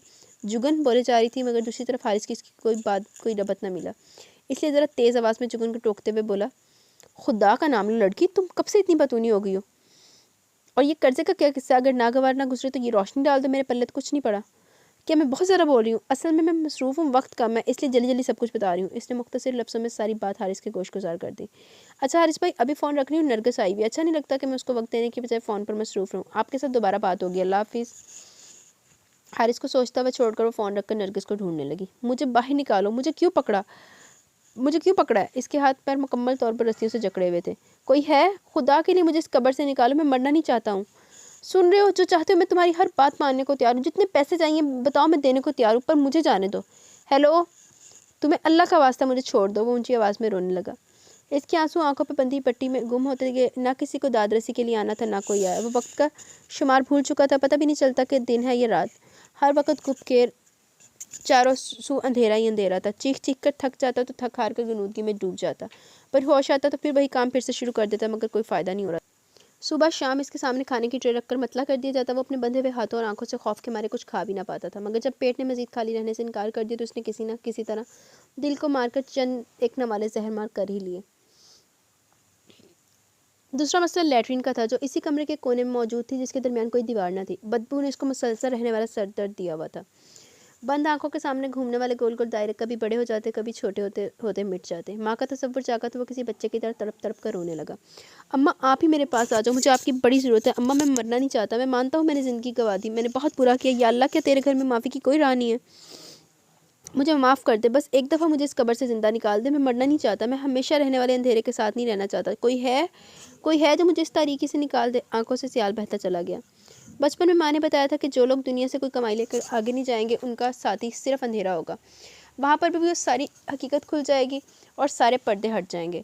तब इंसान के पास सवाए पछतावे की और कुछ नहीं बचेगा। वो रो रो कर फरियाद कर लेगा, या अल्लाह, सिर्फ एक दफ़ा मुझे वापस भेज दे। मैं ये बात भूल गया था, दुनिया हकीकत नहीं, शराब का नाम है। असल ज़िंदगी नहीं, फ़कत एक धोखा है। जब फरियाद करके थक जाएगा तो आवाज़ आएगी, दुनिया की ज़िंदगी इतनी ही थी जितनी तूने जी ली। हमने तुम्हें बार बार मौके दिए, तुम्हारी रस्सी दराज की रखी, तुम्हें पूरी आज़ादी दी गई, मगर तुमने क्या किया? तुमने नाफरमानी की। अल्लाह पाक ने वालिदैन के साथ हुस्न सलूक के बारे में कुरान में ये दुआ करने का हुक्म दिया, या अल्लाह, तो मेरे वालिदैन पर जबकि वो ज़ईफ़ हो जाए अपनी शफ़क़त और रहमत नाजिल फरमा। इनके साथ नरमी वाला मामला फरमा, जैसे तो इन्होंने मुझ पर नरमी और शफ़क़त फरमाई जब मैं छोटा बच्चा था। उस अंधेरी कब्र जैसे कमरे के सख्त फर्श पर पड़े मैले कचैले कपड़ों वाले इंसान को आज अपनी हर ज़्यादती याद आ रही थी। अपने प्यारों के चेहरे एक एक करके किसी फिल्म की तरह जहन के पर्दे पे चल रहे थे। बेटी को याद करके वो इतनी शिद्दत से रोया जितनी शिद्दत से अपनी माँ को याद करके रोया था। आज उसे एहसास हुआ कि हर वो इंसान जो ज़िंदगी की दौड़ में हजूम का हिस्सा बनकर भागता है और अंधाधुंध भागता ही चला जाता है, एक दिन ऐसा भी आ ही जाता है जब उसी इंसान के पास सवाए खामोशी के से सुनने वाला और कोई नहीं होता। हम सारी उम्र इसी धोखे में गुजार देते हैं कि हमारे मामलात बस आपस में एक दूसरे के साथ महदूद हैं। इंसान इंसान की खातिर सारी मुशक्क़त उठाता है, पर एक वक्त आता है जब एहसास होता है कि मामला तो हमेशा से बंदे और इसके रब के दरमियान रहा है। ताल्लुक़ तो रब और बंदे का है, बाकी रिश्ते नाते तो इस ताल्लुक़ की पहचान करवाने का एक छोटा सा ज़रिया है। मगर ये भी सच है कि दुनियावी रिश्तों में कामयाबी की सनद हासिल किए बगैर अल्लाह की बारगाह में कबूलियत की डिग्री नहीं मिलती। हकूक़ुल बात पर तो हकूक़ुल्लाह से भी ज़्यादा ज़ोर दिया गया है। वासिफ़ अली वासिफ़ रहमतुल्लाह का बड़ा खूबसूरत कौल है। फरमाते हैं, वो जन्नत भला कोई जन्नत होगी जिसमें मेरा सगा भाई मेरे साथ ना हो। ये कॉल जब इसने पढ़ा था तब गौर नहीं किया, बात की गहराई को जांचा नहीं था, पर इस एक हफ्ते की अजियत ने हर वो बात याद करवा दी जिसे वो कभी याद रखना ही नहीं चाहता था। आज उसको अपने भाइयों का ख्याल आता तो दिल में शदीद लहर उठती। इसने खुद अपने हाथों से अपनी जन्नत के हमराइयों को मैयत गंवा दी थी। वो तसव्वुर में बेताबाना अपने भाई के चेहरे का एक एक नक्श चूमता, इसके सामने हाथ तक जोड़ गया। वो एक बड़ा ही खूबरू आदमी था, मगर एक हफ्ते की बड़ी हुई शेव और धूल मिट्टी से अटे हुलिये ने इसकी हालत बदल दी थी। इस वक्त अगर इसके घर वाले देखते तो पहली नज़र में बिल्कुल ना पहचानते। अल्लाह की कुदरत से बड़ी ताकत कोई नहीं होती। जब ये इंसान को इसकी औकात याद करवाने पर आती है तो बड़े बड़े बादशाहों को गदा कर देती है। इसलिए साहब फ़हम लोग बुरे वक्त से अल्लाह की पनाह मांगते हैं, जैसे वो इस वक्त अल्लाह के बाद अल्लाह के बनाए गए वक्त के रहमो करम पर था। उस उम्मीद पर सांस लिया जा रहा था कि शायद आने वाली कोई घड़ी इसकी निजात की खबर लेकर आए। वो घड़ी कब आनी भी थी कि नहीं, ये सिर्फ वही जानता था जो वहदा ला शरीक है, जिसकी कायनात की कोई भी बात छुपी भी नहीं है। जी तो गाइस, कौन है ये बंदा? अपने तुक्के लगाएं, कमेंट्स में मुझे बताएं कौन है ये, फिर देखते हैं कौन जीतता। ठीक है, किसका तुक्का सही निकलता, लाओ तुक्के फिर। वो असद के साथ एक केस पर गुफ्तगू कर रहा था जब किसके ऑफिस का फ़ोन बजा। डेस्क के ऊपर बैठा हुआ था, वहीं से हाथ बढ़ाकर रिसीवर उठाकर कान से लगाया। अस्सलाम वालेकुम, एसपी ताशफिन बोल रहा हूँ, फरमाइए क्या हुक्म है। दूसरी तरफ से फ़ौरन कोई जवाब नहीं आया। चंद सेकंड के बाद इसने फिर मतवजा करते हुए पूछा, आपने पुलिस स्टेशन कॉल किया, बराए मेहरबानी बराए करम फरमाइए कि मैं मदद कर सकता हूँ। इस दफ़ा मध्यम सी नस्वानी सरगोशी सुनाई दी। मुझे एसपी ताशफिन इसरार से बात करनी है। जी ताशफिन ही अर्ज़ कर रहा हूँ। आप कौन? क्या वाकई ताशफिन इसरार बोल रहे हैं? ताशफिन के माथे पर 2 बल उभरे पुरसोच नज़रों से आने वाली कॉल का नंबर चेक किया। नंबर लोकल था मगर मोबाइल या लैंडलाइन की बजाय पीसीओ का नंबर था। वो डेस्क से उठकर अपनी कुर्सी पर बैठते हुए बोला, आपने इस ताशफिन स्टार के दफ्तर का नंबर मिला और ताशफिन से ही बात कर रही हैं। अब अपने फ़ोन करने की वजह भी बयान कर दें। मैं कैसे यकीन करूं कि आप ताशफिन ही हैं? आप जो कोई भी है इस वक्त मैं अपने ऑफिस में मौजूद है। आप यहाँ तशरीफ़ लाकर मेरा आईडी कार्ड वगैरह देखकर मेरी शनाख्त कन्फर्म कर लें। अस्सलाम वालेकुम। इसने रिसीवर वापस रखकर असद की जानिब देखा। आप इस केस की सारी तफ्तीश करें और हाँ, कोर्ट की हियरिंग के दौरान आते जाते वक्त इन मुल्ज़िमान की सिक्योरिटी वो लापरवाही बर्दाश्त नहीं करूँगा, ख़ासकर जब हम लोग जानते हैं इनके साथ ही पूरी कोशिश करेंगे या तो इनको कोर्ट जाने से पहले भगा लें या इनको मरवा दें। बहुत ज़्यादा ख़तरा होगा। फ़ोन दोबारा बजने लगा। जी फरमाइए। एसपी साहब, क्या आपसे मुलाकात हो सकती है? दूसरी जानिब वही पहले वाली नस्वानी आवाज़ें सुनाई दी थी। जी बताया तो कि ऑफिस में मौजूद हूँ, आप तशरीफ़ ले आए। मैं आपके ऑफिस नहीं आ सकती और खुदारा आपके मेरी कॉल मत काटिएगा। मेरे पास वापस कॉल करने के पैसे नहीं हैं। मुझे आपसे बहुत ज़रूरी मिलना है। मैं पुलिस से रब्ता नहीं कर सकती हूँ। मेरी और मेरे वालिदैन की जान को ख़तरा है। वो लड़की इस वक्त ताशफिन की पूरी तवज्जो हासिल कर चुकी थी। आप कहाँ से बोलिए? मैं लाहौर में ही हूँ। मैं आपकी क्या मदद कर सकता हूँ? मुझे हर हाल में आपसे मुलाकात करनी है। आपको अल्लाह का वास्ता एक दफ़ा मुझसे मिल लें। ताशफिन ने 1-2 सेकंड सोचा। कहाँ मिलना है? इस लड़की ने अल्लाह जी गर्दन अकड़ गई मेरी। इस लड़की ने पता और वक्त बताने के बाद फ़ोन पर रख दिया। ताशफिन ने अपनी रिस्ट वॉच पर एक नज़र डाली। मतलूबा वक्त में 15 मिनट रहते थे। वो कुर्सी से उठते वैसे से मुखातिब हुआ। मैं आधे घंटे तक आता हूँ। सर बुरा ना मनाए तो क्या पूछ सकता हूँ कि आप कहाँ जा रहे हैं? एक ज़रूरी काम से जा रहा हूँ। सर कल वाले वाक़े के बाद आपको थोड़ी सी एहतियात करना होगी, एहतियात से रहना होगा। मीडिया में अभी तक कल वाली खबरें चल रही हैं। बिशारत हुसैन ने जिस आसानी से मुजरिमों से लाताल्लुकी का इजहार किया, ये उसकी आदत के खिलाफ है। वो यकीनन छुप कर वार करेगा, इसलिए आपको अपनी हिफाजत करना होगी। शुक्रिया असद साहब, मैं आपकी बात दिमाग में रखूँगा। क्या मैं आपके साथ आ सकता हूँ? आप ये काम तमाम करें। मुझे चूँकि अंदाज़ा नहीं है कि इस मुलाकात से क्या हासिल होना, वरना आपको साथ ले जाता। सर इसलिए तो कह रहा हूँ, आप अकेले मत जाइए। कॉल एक ट्रैप भी हो सकता है। असद साहब, आवाज़ से तो कोई डरी सहमी लड़की मालूम हुई है। न जाने के ऊपर मुझे ऐसा लग रहा है जैसे ये प्रैंक कॉल नहीं थी। आप बेफिक्र है, मैं एहतियात से काम लूँगा। वो ऑफिस से निकल आया। प्रोफेसर नियाज़ अहमद केमिस्ट्री के उस्ताद थे, फ़ारिस के पसंदीदा इंसान, जिनके लेक्चर वो पूरी तवज्जो से लेता था। इस वक्त भी वो वाइट बोर्ड पर इक्वेशन लिखकर अपने शागिर्दों को इसे हल करने का कह रहे थे। केमिस्ट्री फ़ारिस का प्लस पॉइंट था। क्लास में हमेशा 90% से ऊपर नंबर लेने वाला शागिर्द होने की वजह से फ़ारिस प्रोफेसर नियाज़ अहमद की आंख का तारा था। मोबाइल को साइलेंट की बजाय वाइब्रेशन पर रखा होता था। जब जीन्स की जेब में रखे फ़ोन ने वाइब्रेट किया, फ़ारिस का सीधा हाथ पेन के साथ पैड पर इक्वेशन को हल करने में मसरूफ़ था। दिमाग फार्मूले में उलझा हुआ था। दूसरे हाथ से उसने फ़ोन जेब से निकालकर स्क्रीन ऑन करके नज़रों के सामने की और नोटिफिकेशन चेक किया।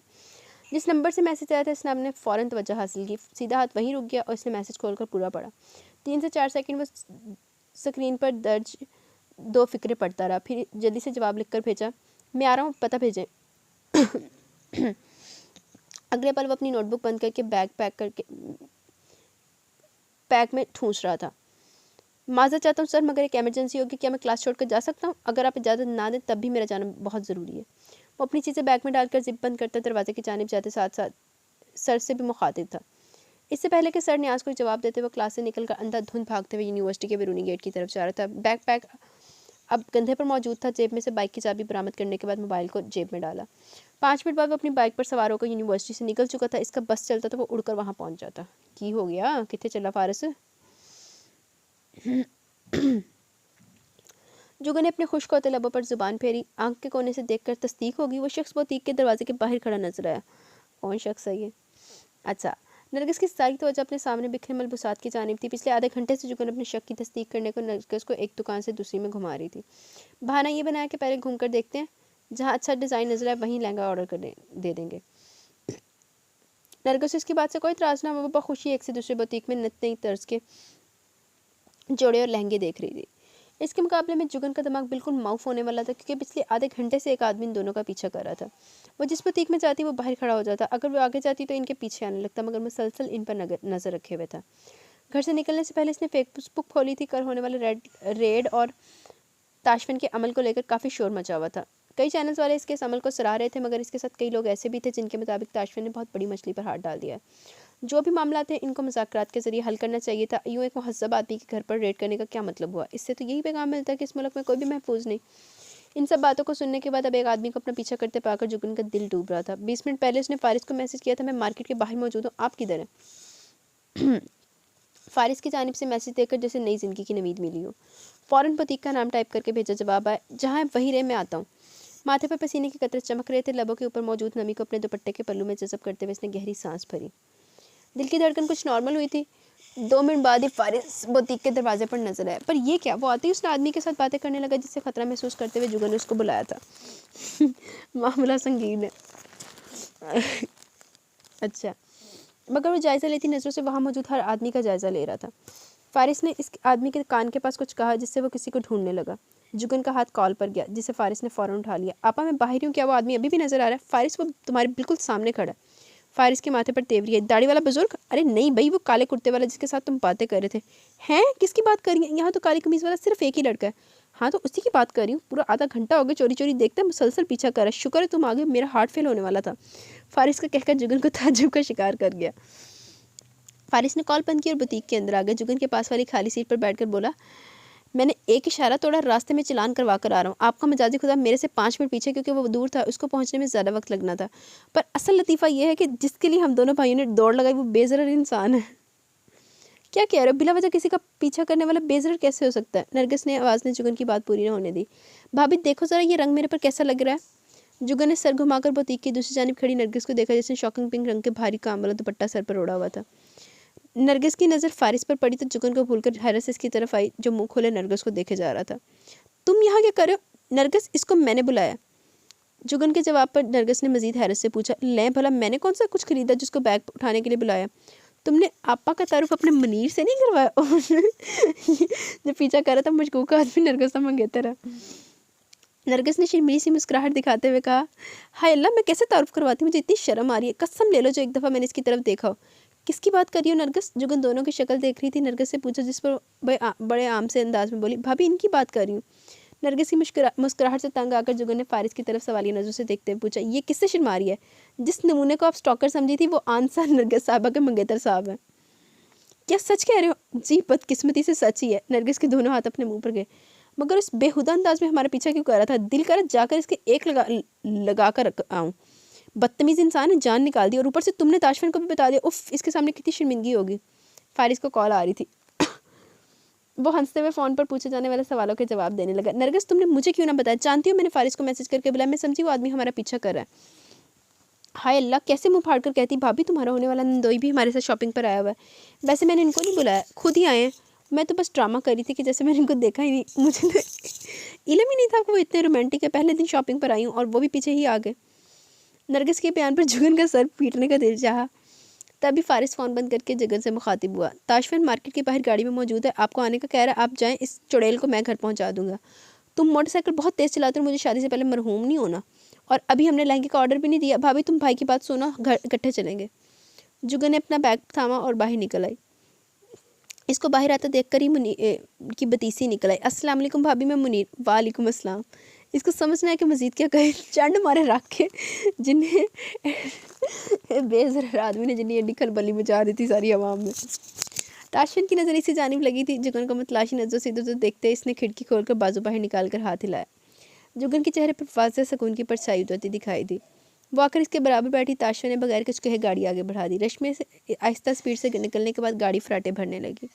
वो खामोशी से उकताते हुए आखिर बोली, अगर मेरे पे गुस्सा आ रहा है तो इजहार कर लो, मगर ये चुप के बुक्कल मारने की ज़रूरत नहीं है। ताशफिन ने अचटती सी नज़र से नवाज़त जैसे इसकी मौजूदगी भूल चुका। जा कहाँ रहे हो? लंच तो नहीं किया होगा? ताशफिन के सवाल के जवाब में सवाल पूछने पर जुगन ने आंखें घुमाई। एक आदमी को अपना पीछा करते महसूस करने के बाद भूख किस काफिर को लग सकती है? ताशफिन ने गाड़ी रोककर बाहर निकलते हुए बोला, आज और लंच करते हैं। वो खुशगवार हैरत के साथ इसकी तकलीद में एक रेस्टोरेंट में दाखिल हुई। खाना ऑर्डर करने के बाद वो पहली दफ़ा पूरी तरह से किसकी जाने मतवज्जा हुआ। तुमने मुझे फ़ोन क्यों नहीं किया? वो संजीदगी से इसकी नज़रों में देखते हुए पूछा था और 2 सेकंड के लिए जुगन को याद न किस बारे में बात कर रहा। क्या मतलब? मैं समझी नहीं।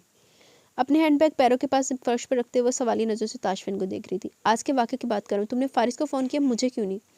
जुगन की आंखों में तजस्सुस जागा। क्या तुम इस बात पर नाराज़ हो? वो अपनी कुर्सी पर ढीले से अंदाज में पीछे को टेक लगाकर बैठ गया। मैं नाराज़ नहीं हूँ, मगर जानना चाहता हूँ मुझे कॉल क्यों नहीं की? जुगन पलक झपकाए बगैर इसे देखे जा रही थी। अटकते हुए बोली, मम्मी मेरे पास फारिस का नंबर था, तुमने मुझे अपना नंबर नहीं दिया हुआ। अपना मोबाइल दो। वो आगे को होकर बैठा। जुगन ने झुककर अपने बैग से मोबाइल निकालकर इसकी जानिब बढ़ा दिया। ताशफिन की लंबी उंगलियां तेजी से काम कर रही थी। इसने अपना नंबर जुगन के फ़ोन पर रिसीव करने के बाद सेव करने के बाद अपने मोबाइल पर रिंग मारी और जुगन का मोबाइल वापस इसको थमा दिया। ताशफिन के चेहरे पर फैली संजीदगी से इसने जो खस किया वही कह दिया, सॉरी मेरी वजह से तुम्हें ऑफिस से यूँ आना पड़ा, मगर सच कह रही हूँ मैं परेशान हो गई थी, इसलिए फारिस को फ़ोन किया। ताशफिन का फ़ोन अभी भी इसके हाथ में पकड़ा हुआ था, जिस पर नंबर मिलाने के बाद इसने कान से लगाया। मेरे नाम अगर किसी लड़की की कॉल है तो उसको मेरा मोबाइल नंबर दे देना। वो बात तो फ़ोन पर कर रहा था मगर नज़र जुगन पर टिकी हुई थी। पैगाम देकर कॉल काट दी। मैं ऑफिस नहीं था, किसी से मिलने के लिए निकला था मगर मुलाकात नहीं हो पाई क्योंकि एन वक्त पर फारिस की कॉल आ गई। ओह, तुम आज के बाद अकेली कहीं नहीं जाओगी। मैं आज भी अकेली नहीं थी और ऐसे कर्फ्यू की कोई ज़रूरत नहीं। अगर मैंने मुनीर को पहले देखा होता तो गलतफहमी न होती। इसको तो मैं देख लूँगा मगर तुम अकेली घर से नहीं निकलोगी। जितने दिन ये शॉपिंग वगैरह चलनी है फारिस हमेशा साथ जाएगा। फारिस क्यों? अगर मेरा बॉडीगार्ड बनकर जाना तो तुम क्यों नहीं? जुगन की आंखों में हल्का सा गुस्सा और बहुत सा चैलेंज था। ताशफिन के लब फैले। फारिस फ्री में सर्विस देगा जबकि मेरी सर्विस बहुत महंगी है, तुम फीस नहीं भर पाओगे। आपको कैसे पता कि मैं फ़ीस नहीं भर पाऊंगी? आसमां देखे। ताशफिन की मुस्कुराहट थोड़ी गहरी हुई। तुम फैसला क्यों नहीं कर पाती हो कि मुझे तुम कहना या आप? मेरा जो जी चाहेगा मैं वही कहूँगी। बात मत बदलो, अपनी फ़ीस बताओ। अपना हाथ दो। जुगन ने चंद सेकंड बाद अपना हाथ इसकी जानिब बढ़ाते हुए नासमझी से इसको देखा। ताशफिन ने इसकी शहादत और इसके साथ वाली उंगली हल्के से प्रेशर के साथ अपनी नब्ज़ पर रखी। चंद सेकंड तक उंगली के नीचे नाचने वाली नब्ज़ खिलाफ मामूल तेज़ी को महसूस करते जुगन की आंखें फैली। सवाली नज़रों में अंदाज में ताशफिन को देखा जिसकी तवज्जो इसी की जानिब थी। ताशफिन ने अपने दोनों हथेलियाँ इसके सामने फैलाई। किसी रोबोट की तरह जुगन ने अपनी उंगलियां ताशफिन के हाथ पे फेरी। ताशफिन के हाथों में नमी थी। तुम किसी किस्म के खतरे में हो, इस सोच ने मेरी ये हालत कर दी। कभी दोबारा इस शदीद गुस्से के एहसास से नहीं गुजरना चाहता, कभी भी नहीं। मैं बुटीक पर आने की बजाय गाड़ी में इसलिए रुका रहा क्योंकि मुनीर का मुंह तोड़े बगैर मैं माँ से वापस ना आ पाता। ताशफिन ने मेज़ पर हाथ उठा लिए और अपने बालों में फेर कर सर झटका, फिर मेज़ पर रखा पानी का गिलास खाली किया। जुगन खामोशी से इसको देखते आ रही थी। जब खामोशी का वक्फा ज़्यादा ही तवील हो गया तो ताशफिन को पूछना पड़ा, अब क्या हुआ है? तुम्हारा गुस्सा खतरनाक है। ताशफिन ने मक्खी उड़ाई। हर इंसान गुस्से की हालत में खतरनाक होता है। नहीं, हर इंसान मरने मारने पर नहीं उतरा था। मुझे अभी तक इस रात होने वाली मार धाड़ नहीं भूली है। तुम्हारे ख्याल में मुझे इन बगैरतों का शुक्रिया अदा करके डिनर पर इन्वाइट करना चाहिए था? इसके गालों पर जागती सुर्खी देखकर जुगन को लगा शायद गलत मौजू छेड़ दिया। इनके साथ क्या हुआ है? बेफिक्र और जिंदा सलामत अपने घरों को जा चुके हैं। मुनीर की पिटाई तो नहीं होगी क्योंकि वो तो बेचारा अपनी होने वाली बीवी के पीछे आया था।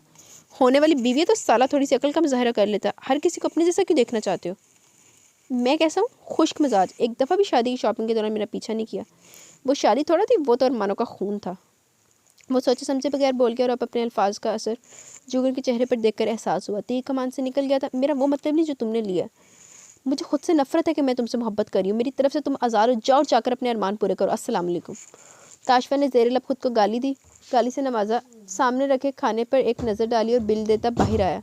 दूर जाते रिक्शे की खिड़की से जुगन का आंचल नजर आया। यार, गाड़ी की चाबी निकाल कर पार्किंग की जानिब जा रहा जब फ़ोन की बेल हुई। जी सर, वो फ़ोन दोबारा आया था। वो लड़की कह रही है कि वो इसी जगह पर अगले आधे घंटे तक आपका इंतज़ार करेगी। इससे ज़्यादा नहीं, वो नहीं रुक सकती। ठीक है, शुक्रिया। गाड़ी का इंजन स्टार्ट करके मंजिल की जानिब डालते हुए फ़ोन का नंबर मिलाया। दूसरी जानिब से जवाब मिलते बोला, यार तेरी आपा मुझे लंच पर अकेला छोड़कर चली गई है। क्यों? यार एक ज़रा सी बात कह दी और वो गुस्से में वॉकआउट कर गई। तुमने उनको डांटा था? मुझ गरीब की इतनी ज़रूरत? तुम जानते हो ना अगर आपा को नाराज़ किया तो घर में सारे वोट उन्हीं के होने हैं। यार उसको गलत फहमी हुई है। अभी मेरे पास वक्त नहीं है, घर आकर बात करूंगा। तुम इसको फ़ोन कर लो, रिक्शे पर गई है। ताशफिन ने कॉल बंद करके फ़ोन डैशबोर्ड पर डाला और पूरी तवज्जो से गाड़ी चलाने लगा। गुस्से और जज्बात में आकर रिक्शे पे तो बैठ गई मगर अब घर का पता ही मालूम ना था। रिक्शे वाले ने तीसरी दफ़ा पूछा, बहन जाना कहाँ है? सीधे जाते जब मैं बताती हूँ। फ़ोन की बेल बजे जा रही थी। इसने एक दफ़ा फिर बैग से फ़ोन निकाल कर आने वाली कॉल की आईडी चेक ना की मगर अब फारिस से घर का पता पूछे बिना कोई चारा ना था, इसलिए फ़ोन निकाला और मायूसी हुई। आने वाली 10 की 10 कॉल्स फारिस की थी जबकि ताशफिन की जानिब से कॉल तो दूर एक मैसेज तक न था। मैं ही पागल हूँ, इस आदमी को मेरी रत्ती भर परवाह नहीं। आज के बाद इससे बात नहीं करनी। फारिस की कॉल उठाई। हाँ जी, किधर है? रिक्शे में हूँ। रिक्शे में? वो तो मैं जानता हूँ, पर रिक्शा कहाँ पहुँचा है मुझे नहीं पता। घर की जानिब भी जा रहा है, मेन रोड पर ही है, अभी पेट्रोल पंप के पास से गुजरे। इधर ही उतर जा, मैं आ रहा हूँ। अच्छा, मगर तुम्हें कैसे पता चला? कि मैं रिक्शे भाई ने बताया। जुगन ने कुछ कहे बगैर कॉल काट दी और रिक्शे वाले से मुखातिब हुई, भाई इधर ही रोक दो। अच्छा बाजी। रिक्शे वाला अपना बिल लेकर जाता बना। 3 मिनट कड़ी धूप में खड़े होकर अपने इर्द गिर्द मसरूफ़ दुनिया का जायज़ा लेती रही। जब फारिस की गाड़ी इसके पास रुकी, नरगिस पिछली सीट पर मौजूद थी। जुगन भी इसके बराबर बैठ गई। भाभी, तुम भाई के साथ गई थी, वो तुम्हें इधर अकेला छोड़कर क्यों चले गए? नरगिस ने हैरत से पूछा, जिस पर जुगन ने जल्दी से जवाब दिया, इनको ज़रूरी काम से जाना था, मैंने खुद ही जिद करके कहा कि मैं रिक्शे पर चली जाऊँगी, फिर याद आया कि मुझे घर का पता मालूम नहीं है। लो भला, वो कौन सा बड़ा मुश्किल है। आगे नरगिस ने फर घर का पता बता दिया। अब मुझे बताएं किधर जाने के इरादा है। फारिस ने दोनों को मुखातिब किया। जुगन ने जवाब दिया, वापस मार्केट उतार दो। मैं तो कहता हूँ घर चले, शॉपिंग का प्रोग्राम कल पर रख ले। नहीं खरीदा कुछ है नहीं, घर पर जाकर क्या बताएंगे, 2 घंटे क्या करती रही हैं। जुगन की बात पर नरगिस चमक कर बोली, लो भला, इसमें परेशान होने की क्या ज़रूरत है, कह देंगे आज सैंपल देकर आई हैं, कल जाकर ऑर्डर दे देंगी। नहीं, मैं ऐसे खाली हाथ घर नहीं जा रही। और तुम्हारा मंगेतर किधर गया, तुम लोगों के साथ क्यों नहीं आया। फारिस बोला, वो मेरी मोटरसाइकिल लेकर हमारे पीछे पीछे ही आ रहा है। जुगन ने मुड़कर देखा, मुनीर वाकई पीछे पीछे था। फारिस ने इनको मार्केट के सामने उतारा। तुम वापस यूनिवर्सिटी चले जाओ, हम लोग काम मुकम्मल करके घर चली जाएंगे, वैसे भी मुनीर साथ ही है। नहीं जी, साहब का हुक्म है, आपके साथ रहूँ। जुगन सर झटक कर आगे बढ़ गई। अगले 2 घंटे में इन्होंने काफ़ी काम निपटा लिया। फारिस और मुनीर बैग उठाए इनके साथ साथ रहे। मुनीर ने आज बड़ी तौड़ी लगनी सी, बहुत कोट पैनी सी मुनीर ताशमैन को। फारिस ने हसीब को कॉल करके बता दिया वो अब्बास को स्कूल से लेकर घर जाए। ताशमैन ने गाड़ी इस तंग गली के बाहर ही रोक दी। गाड़ी में बैठे बैठे इसने अपने इर्द गिर्द का जायज़ा लिया। कोई भी बात खिलाफ मामूल या हटकर नजर न आई। अपनी कमीज़ के नीचे पहने होलिस्टर में रखे पिस्टल को छूकर इसकी मौजूदगी की तस्दीक करने के बाद गाड़ी से निकल आया। वहाँ पर इतना रश नहीं था, कुछ दोपहर का वक्त होने की वजह से लोग घरों में बंद थे। वो इस तंग गली में दाखिल हुआ तो नज़र इस टूटी हुई इमारत पर पड़ी जहाँ पर आने का उसको बोला गया था। वो इमारत में दाखिल हुआ तो वहाँ पर कोई जीरू नजर न आए। घर की इमारत थी जो कभी किसी के इस्तेमाल में रहा होगा, मगर अब ना तो दरवाजे थे ना खिड़कियाँ। चिड़ियों ने घोंसले डाले हुए थे, किसी भूत बंगले का मंजर था। ताशफिन घर के वस्त में खड़ा होकर बड़े तहम्मुल से इंतजार करने लगा, क्योंकि इस लड़की ने आधे घंटे का वक्त दिया था और वो 15 मिनट में पहुंच चुका था। अब या तो वो कहीं छुपकर इसका जायज़ा ले रही थी या अभी तक पहुंची नहीं थी। 2 मिनट बाद तीसरे कमरे से किसी के कदमों की आवाज़ जागी। कुछ तो गड़बड़ा दिया। ताशफिन की तवज्जो इसी जानिब हो गई। 2-4 सेकंड बाद काले अबाया में मलबूस एक वजूद इस कमरे में बरामद हुआ। पैरों में ट्रेनर्स, दस्तानों पर हाथों में दस्ताने, चेहरे पर नकाब। यहाँ पे तशरीफ़ लाने का शुक्रिया, ताशफिन ने सर हिलाकर जवाब दिया। अगले पर इसने काब अली ने नकाब उलट दिया। ताशफिन को झटका लगा। वो कोई कम उम्र लड़की नहीं थी जैसा कि फ़ोन पर अपनी आवाज़ से लगी थी। वो 22 से 25 साल की थी और इंतहा की खुश शक्ल। आपने अकेले आने का कहा था, मैं आ गया हूँ। अब मुझे अपना मकसद बता दें, क्योंकि मेरे पास वक्त की कमी है। मेरा नाम अनम है, मैं 4th ईयर की स्टूडेंट हूँ। कल जिस आदमी के फार्म हाउस पर आपने रेड की थी, वही आदमी मेरा भी मुजरिम है। कौन, बिशारत हुसैन? हाँ बताओ, मैं सुन रहा हूँ। वो लड़की कमरे की दहलीज से निकलकर ताशफिन की जानिब आई। अपनी पीठ पर पहने बैग को उतारकर इसमें से कुछ तस्वीरें निकालकर ताशफिन की जानिब बढ़ाईं। ताशफिन ने एक दफ़ा गौर से इस लड़की का चेहरा देखा और फिर इसके बड़े हुए हाथ से तस्वीरें पकड़ लीं। तस्वीरों में एक ही चेहरा था, जो कि एक नौजवान का था। ताशफिन ने तस्वीरें देखने के बाद सवालिया नज़रों से अनम को देखा, जिस पर वो बोलना शुरू हुई। मेरा भाई था शाहरुख, 21 साल का था, स्टूडेंट था, अपनी तालीम के अखराजात उठाने के लिए पार्ट टाइम जॉब करता था, क्योंकि दिमागी तौर पर बहुत शार्प और इत्मीनान वाला लड़का था। इंग्लिश ज़ुबान पर मजबूत गिरफ्त थी। लाहौर के एक बड़े रेस्टोरेंट में नौकरी मिल गई। सिर्फ 3 माह नौकरी के और बहुत सी गैरकानूनी सरगर्मियों का चश्मदीद गवाह बना। एक दिन जिस बात में आकर अपने कॉलीग के सामने फट पड़ा कि वो हर रोज़ मनों के हिसाब से मुर्दा मुर्गी जगह लोगों को खिलाई जाती है, वो इसके खिलाफ शिकायत करेगा। अगले दिन बिशारत हुसैन ने उसको अपने दफ्तर बुलाया, 50,000 रुपये दिए और बोला, बेटा आम खा, पेड़ गिनना छोड़ दे। ताशफिन पूरी तवज्जो से सुन रहा था। शाहरुख ने 50,000 लेने से इनकार कर दिया। बिशारत हुसैन ने इसकी जुर्रत पर इसको रुई की गाल की तरह धनक कर रख दिया। मैं और शाहरुख अपने माँ बाप के 2 ही बच्चे हैं। अब सिर्फ मैं हूँ, क्योंकि इस रात जो कॉल हमें सरकारी अस्पताल से मौसूल हुई, इसके मुताबिक हमारे शाहरुख को गाड़ी टक्कर मारकर चली गई थी। अम्मी अब्बू से पहले मैं वहाँ पहुँची, क्योंकि अस्पताल मेरे हॉस्टल से 10 मिनट के फासले पर है। वो सांस तो ले रहा था, मगर हर सांस उसको ज़िंदगी से बहुत दूर कर रही थी। इसने मुझे टूटे फूटे लफ्ज़ों में सच बताया। पुलिस वाले ने इसका बयान भी रिकॉर्ड किया, मगर शाहरुख की मौत के बाद वो पुलिस वाला दोबारा नहीं मिला। वो सदर थाने से था, मगर अब वहाँ इस नाम का कोई ऑफिसर मौजूद नहीं। हमने FIR कटवानी चाहिए, मगर कहीं कोई सुनवाई नहीं हुई। उल्टा मेरे वालिद को धमकी भरी कॉल्स आती रही। अगर इस मामले को आगे बढ़ाने का सोचा तो दोनों मियाँ बीवी का भी वही हाल होगा जो उनके बेटे का हुआ है। वो लोग मेरे बारे में नहीं जानते, क्योंकि मैं घर पर नहीं रहती हूँ। मैं पिछले 2 साल से हॉस्टल में रहती आ रही हूँ। इन लोगों को शक ज़रूर है, मगर यकीन नहीं है। मैं शाहरुख की मौत के बाद से एक दफ़ा भी घर नहीं गई, क्योंकि वो लोग 24 घंटे खबर रखते हैं, कौन हमारे घर आता है, कौन जाता है, किससे मिलते हैं, सब कुछ। अम्मी अब्बू की सोशल लाइफ बिल्कुल ख़त्म हो गई है। वो लोग घर पर कैद होकर रह गए। एक तरफ बेटे की भली जवानी में मौत और बेटा भी इकलौता। वो अपने बेटे के लिए इंसाफ तक नहीं मांग सकते। कैसा जंगल का कानून है, जिसके सारे नुकसानों में वही डर डर कर जी रहा है, जिसने जुल्म की आवाज़ भी तनतनाता फिर रहा है। अनम की आवाज़ भरा गई। मैं पिछले 6 माह में एक दफ़ा भी अपने घर नहीं जा सकी। चोरों की तरह छुप कर ज़िंदगी गुजारी, क्योंकि अगर इन कुत्तों को मेरी खुशबू तक मिल गई तो वो मेरे माँ बाप के ज़रिए को मेरे ज़रिए ब्लैकमेल करेंगे। ताशफिन के चेहरे से कोई तासुर जाहिर ना हुआ। नज़र शाहरुख की तस्वीर पर थी और कान अनम की आवाज़ पर। SP साहब, मुझे अपने भाई के लिए इंसाफ चाहिए। कल तक मैं मुकम्मल मायूस थी, मगर आपने काम किया है। मुझे आपने जो काम किया मुझे उम्मीद मिली है कि अगर आप जैसे लोग हमारे माशरे में मौजूद है तो शायद मैं और मेरे माँ बाप जैसे जुल्म का शिकार लोग एक अच्छी आज़ाद ज़िंदगी का ख्वाब देख सकते हैं। मैं आपके वालिदैन से मिलना चाहूँगा। मैं अपने घर का पता लिख देती हूँ, इनसे मुलाकात वहीं पे हो सकती है। ताशफा ने सर इस्पात में हिला दिया। अनन ने अपने बैग में से पेन और कॉपी निकाल कर पता लिखकर सफ़ा फाड़ कर ताशफिन के हवाले कर दिया। क्या आप हमारी मदद करेंगे? ताशफिन पता पड़ रहा था, नजरें उठाए बगैर बोला, इसका फैसला आपके वालिदैन से मिलने के बाद करूँगा। आपके पास अगर बिशारत हुसैन के खिलाफ कोई सबूत है तो मुझे दे सकती हैं। बदकिस्मती से मेरे पास कोई सबूत नहीं, फ़कत एक इस पुलिस वाली के पास लिखा शाह का बयान था, वो भी गुम हो गया। चले, अगर अल्लाह को मंजूर हुआ तो कोई ना कोई राह निकल आएगी। आइए मैं आपको छोड़ दूँ। बहुत मेहरबानी, मगर मैं खुद जा सकती हूँ। ठीक है, जैसे आपकी मर्ज़ी। ताशफिन हाथ में पकड़ा कागज़ अपनी जेब में डालता वहाँ से निकल आया। वापसी का सारा रास्ता वो शाहरुख और इसकी फैमिली के बारे में सोचता है। एकदम से किसी की बात का यकीन नहीं किया जा सकता था जब तक कोई ठोस सबूत हाथ ना आ जाए। मगर चूँकि याद बात बिशारत हुसैन की हो रही थी, इस आदमी से कुछ भी बैद ना था। सो वहाँ से सीधा बिशारत हुसैन के रेस्टोरेंट आया। गाड़ी हमारे से दूर ही रोक कर जगह का जायज़ा लेता रहा। वहाँ पर लंच और डिनर लगता था और हर रोज़ लातादार लोग इधर का रुख करते थे, जो इस बात से बेखबर थे कि हाथ से पैसे देकर वो कैसे जहर अपने अंदर उतार कर यहाँ से जाते थे। पहले ही मिलावट भरी किया गज़ा ने कौम की सेहत को बुरी तरह मुतासिर किया हुआ, ऊपर से रही सही कसर इस ऐसे कारोबारी लोग पूरी कर रहे हैं। ताशफिन एकदम चौंका। इमारत के साइड वाले दरवाजे से बिशारत हुसैन बाहर निकला, मगर वो अकेला नहीं था, इसके साथ एक औरत और मर्द थे जिनको ताशफिन इतनी दूर से भी पहचान गया। तीनों आपस में बहुत खुशमजादी से बातें कर रहे थे, जो इस बात का सबूत था कि इनके दरमियान अच्छी शनाख्त थी। ताशफिन के माथे पर फिक्र का जाल बिखर के खुद को मुखातिब करके आवाज़ बोला, ये यहाँ क्या कर रहा है? वो दोनों मियाँ बीवी बिशारत हुसैन को अलविदा बोल रहे थे। जैसे बिशारत हुसैन ने इस औरत को गाल से गाल मस करके हाई क्लास सोसाइटी के अंदाज में बूसा दिया, ताशफिन की मुठ्ठियाँ भेज गई। ज़ेर लब इस औरत के शौहर को दो चार गालियों से नवाजा। जैसे वो गाड़ी ताशफिन के पास से गुजरी, वो रुख दूसरी जानिब करके अपना चेहरा मुकम्मल छुपा गया। दिल तो चाह रहा था अभी इस कार के पीछे जाए, दोनों मियाँ बीवी की खबर लेकर आए, मगर खबर के घूंट भीता दूसरी सिमत से निकल गया। अब आपका बिस्तर छत पे लगा दूँ? फारिस के सवाल पर इसरार अहमद ने नफ़ी में जवाब देते हुए कहा, ना भाई, मैं इधर ही ठीक हूँ। अबू मोहल्ले का ट्रांसफार्मर उड़ा है, आज सारी रात लाइट नहीं आने वाली। इतनी गर्मी में नीचे बहुत हबस हो गया है। कोई नहीं यार, मैंने खिड़की खोली हुई है, वैसे भी मुझे इतनी गर्मी नहीं लगती। चलें, जैसे आप मुनासिब समझे, पर अगर गर्मी लगी तो मुझे आवाज़ मारने में देर नहीं लगाएगा। मेरी चारपाई सीढ़ियों के पास ही है। अच्छा, बुलवा लूँगा। वापडा वालों के दफ्तर कोई बंदा गया? हाँ, हसीब चाचा तफ़ैल के साथ गया हुआ है। पहले फ़ोन किया था वापडा वालों को, उनका कहना है कि इतनी एमरजेंसी में निपटने वाली टीम पहले से कहीं मसरूफ़ है। कल सुबह तक फारिग होने के बाद इधर आएंगे। ताशफिन का कोई फ़ोन है? नहीं, इसको बताया भी नहीं कि क्या मसला हुआ है। अब वो पुलिस में वापडा के काम तो नहीं निपटाता जो उसको फ़ोन करते। ओ, अब किधर है?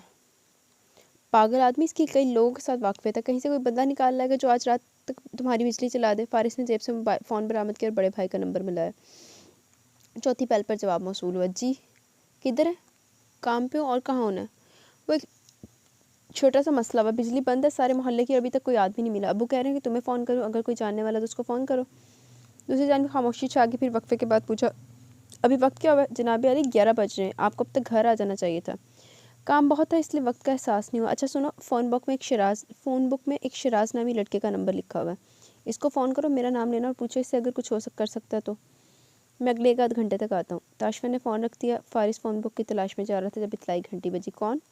मैं हूँ मलका आलिया, दरवाज़ा खोलो गुलाम। नरगिस के तारुफ पर फारिस ने अश अश करते दरवाज़ा खोला। तुमने अगर छोड़नी होती तो अपने कद के लिहाज से छोड़ा करो, क्यों बेसर पैर की छोड़ती हो? शादी होने जा रही है, लंगूर तीली से बनी पड़ती है मलका आलिया। क्यों जलते हो जल कुकड़, मत चला करो मुझसे बोला। तुम्हारा मेरा भी कोई मुकाबला है? मैं हूँ गोरी चिट्टी शहजादी जैसी, और तुम तंदूर में रह जाने वाली आखिरी रोटी जो जल जल कर वहीं अकड़ जाती है। कह दे रही हूँ, मेरे होने वाले सरताज के बारे में सोच समझ कर बोला करो। कल को तुमने ही इसकी इज्जत करनी है। इज्जत तो मैं उसकी आज करता हूँ, कल को तुमसे शादी करवा कर तो बेचारा रुलने वाला है। बड़ा बहादुर बच्चा, कसम से।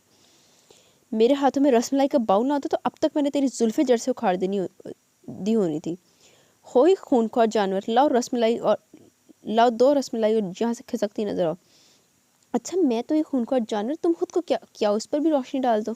ऑफ कोर्स मैं शहजादा गुलफाम हूँ, फारिस ने मीरा के अंदाज में अंग्रेजी मार कर कहा, जिस पर नरगिस बदला लेते हुए बोली, माँ सदके जाए, मुंह न मत्था जिन पड़ो लत्था। हटो सामने से बदतमीज इंसान, दीवार बनकर तन जाते हो, फिर हटने का नाम ही नहीं लेते। मुझे बदतमीज कहा तो सदा मेरे घर की दहलीज पर खड़ी रहोगी, अंदर नहीं आने दूंगा। यहाँ खड़ी रहती है मेरी जूती, और आए तुम बड़े मेरे घर वाले, ये मेरे मामू जी का घर है।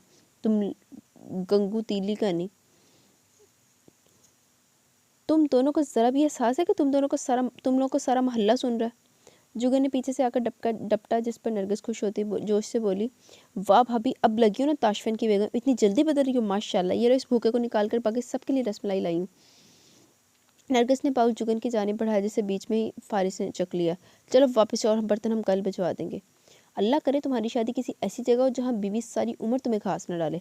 जाओ जाओ, तुम्हारी दुआएं अगर पूरी होती तो तुम्हें मनीर ही मिलता। बस मेरा रिश्ता अच्छी जगह के अगर तुमसे तो बर्दाश्त ही नहीं हो रहा। हाँ हाँ, प्रिंस हैरी की बीवी बनने जा रही हो ना। मेरे मुनीर के आगे हैरी क्या चीज़ है, फारिस चिढ़ाने वाले अंदाज में कहका मारते बोला। निगोह मान ले अंगूर खट्टे हैं क्यों मानूं मनहूस इंसान, मुझे कभी अंगूठों की चाहत ना थी। कुछ दिन रह गए चली जाऊंगी, फिर किसके साथ लड़ो मरोगे। मामू जब आप इसके लिए लड़की देखने जाए मुझे साथ लेकर जाइएगा। खैर ये तो दूर की बात है, बेचारे को लड़की देनी किसने है। ऐसी भी बात नहीं, क्या पता तुम ही मुझे कबूल करने वाली बनो। अल्लाह, मैंने लगता है निगोह ते फारस तक टांका फिट होना चाहिए, एक दूजे ने इट कुत्ते पैंदे रहते ना। नरगिस ने जूता उतार कर फारिस का निशाना लेकर मारा। ये अलग बात कि वो बतीसी दिखाता, सामने से हटके जुगन ने माथा पीटा। अबू आज शाम से शॉपिंग से वापसी पर भी ये दोनों यूं ही लड़ते आए हैं। फारिस, कुछ शर्म करो, बहनों के साथ ऐसा रवैया नहीं रखते। इसरार अहमद के कहने पर वो जताता था। वो बोला, बहनों के साथ ना, चुड़ैलों के साथ नहीं, और ये मेरी बहन नहीं है। नरगिस मार्च आउट कर गई। बहन नहीं, फिर अरे कुछ और ही बनाना फारस ने। इसरार अहमद और जुगन ने फारिस को गुस्से से देखा। मैं मजाक कर रहा था, वो गुस्सा कर गया। फिक्र ना करे, मैं मना लूंगा, आखिर इसकी शादी में भंगड़ा मैंने ही तो डालना है। मुझसे नाराज़ नहीं रह सकती। अभी ये रसमलाई खाएं, एकदम ठंडी ठार है। जुगन नरगिस के पीछे तेजी से सीढ़ियाँ चढ़ती ऊपर आई, मगर हैरत का झटका लगा। नरगिस के साथ साथ जुड़े घरों की छत फैलाकर अपनी छत तक पहुंच भी चुकी थी। वहीं से जुगन को देखकर बोली, भाभी कल आऊंगी जब तुम्हारा बुलडॉग देवर घर पर नहीं होगा। बैटी की रोशनी में होमवर्क करते बास को मुखातिब करते हुए बोली, क्या ये दोनों हमेशा ऐसे ही लड़ते हैं? पहले तो कभी कभार दंगल होता था, आजकल ज़्यादा शौकी हो रही है। ये देखिए कैसी बनी ड्राइंग, अच्छी है या और दोबारा बनाऊं? जुगन ने अब्बास की नोटबुक हाथ में लेकर रोशनी के सामने करके जायजा लिया। वाओ बस, ये तो बहुत प्यारा स्केच बना है। किसका स्केच बनाया? अलेक्जेंडर ग्राहम बेल का। इसकी दाढ़ी सफ़ेद थी, मुझे सफ़ेद रंग नहीं मिला, इसलिए काली और सफ़ेद लहरें दे दी हैं। बहुत ज़बरदस्त है चैंपियन। शुक्रिया। आमतौर पर मैं अपनी ड्राइंग्स हसीब से बनवाता हूँ, इसका आर्ट बहुत अच्छा है। मुझे हमेशा होमवर्क में स्टार मिलते हैं। मगर तुम्हें खुद से करना चाहिए, तुम्हारे अपने हाथ में इतनी सफाई है, मेरे से तो एक आंख नहीं बनती, पूरा स्केच तो बहुत दूर है। मैं आपको सिखा दूंगा। वैसे ताशफिन भाई की ड्राइंग भी इंतहाई बुरी है, वो आम बनाए तो सेब बनता है, ग्लास बनाए तो जग नज़र आता है। जुगन धीरे से मुस्कुरा रही। तुम्हें भूख लगी तो बताओ, मैं खाना ला देती हूँ। नहीं अभी नहीं, हसीब और ताशफिन भाई भी आ जाएं, इकट्ठे खाएंगे, शायद तब तक लाइट भी आ ही जाए। मुझे तो नहीं लगता आज की तारीख में लाइट आएगी। फारिस ऊपर आया, हाथ में 3 प्याले थे। ले जनाब, रस मलाई खाएं और अपनी निगी को दवाएं दे। जालिम के हाथ में क्या जायका है। तुमने इसके साथ अच्छा नहीं किया, वो हमारे लिए इतनी अच्छी सौगात लेकर आई और तुमने शुक्रिया अदा करने का मौका भी नहीं दिया। वो क्या सोचती होगी तुम कितने रूड होकर बात कर रहे थे। ले जी, मैं रूड था? वो जो मुझे जल कुक्कड़ और बुलडॉग बोल कर गई है, उसका क्या? फारिस के चेहरे पर शरारती मुस्कुराहट देखकर जुगन ने इसके कंधे पर चपत लगाई। तभी गली में मोटरसाइकिल की आवाज़ सुनते ही फारिस अपनी चारपाई से उठकर मंडेर की जानिब गया। लगता हसीब आ गया, अब अल्लाह करे कोई सबब लग गया। फारिस ने ऊपर से आवाज़ मार के पूछा, हाँ शाहजी, क्या खबर है? जवाब में मोटरसाइकिल का गला बंद करके हसीब ने जवाब दिया, कोई नहीं मिला, आधा घंटा इनके दफ्तर के सामने खड़ा रहा हूँ। एक बूढ़ा बुजुर्ग उधर मौजूद था, बाकी कोई जीरो नज़र नहीं आया। चलो फिर ऊपर आकर रसमलाई खाओ। एक लड़के को कॉल किया, इसने मस्बत जवाब दिया, वापस फ़ोन कर लेगा। किस लड़के को? ताशफिन का जानने वाला है। फारिस बताकर वापस अपनी चारपाई की जानिब आ गया। बाजी शमाइला ने एंट्री मारी। आ गई रसमलाई खान। फारिस क्या कह रहे थे कि आकर रसमलाई खा लूँ? लो आ गई हूँ, अब जल्दी से मेरा हिस्सा दे दो, कहीं मेरा बेटा ना उठ जाए। नास मारी बिजली, शाम से आता वाला पंखा झिला झिलाकर मेरे कंधे जवाब दे के। बाजी अपना जनरेटर चला लेना था ना। अब्बास अपनी कापियाँ किताबें बैग में डालते के दौरान मशवरा दे गया।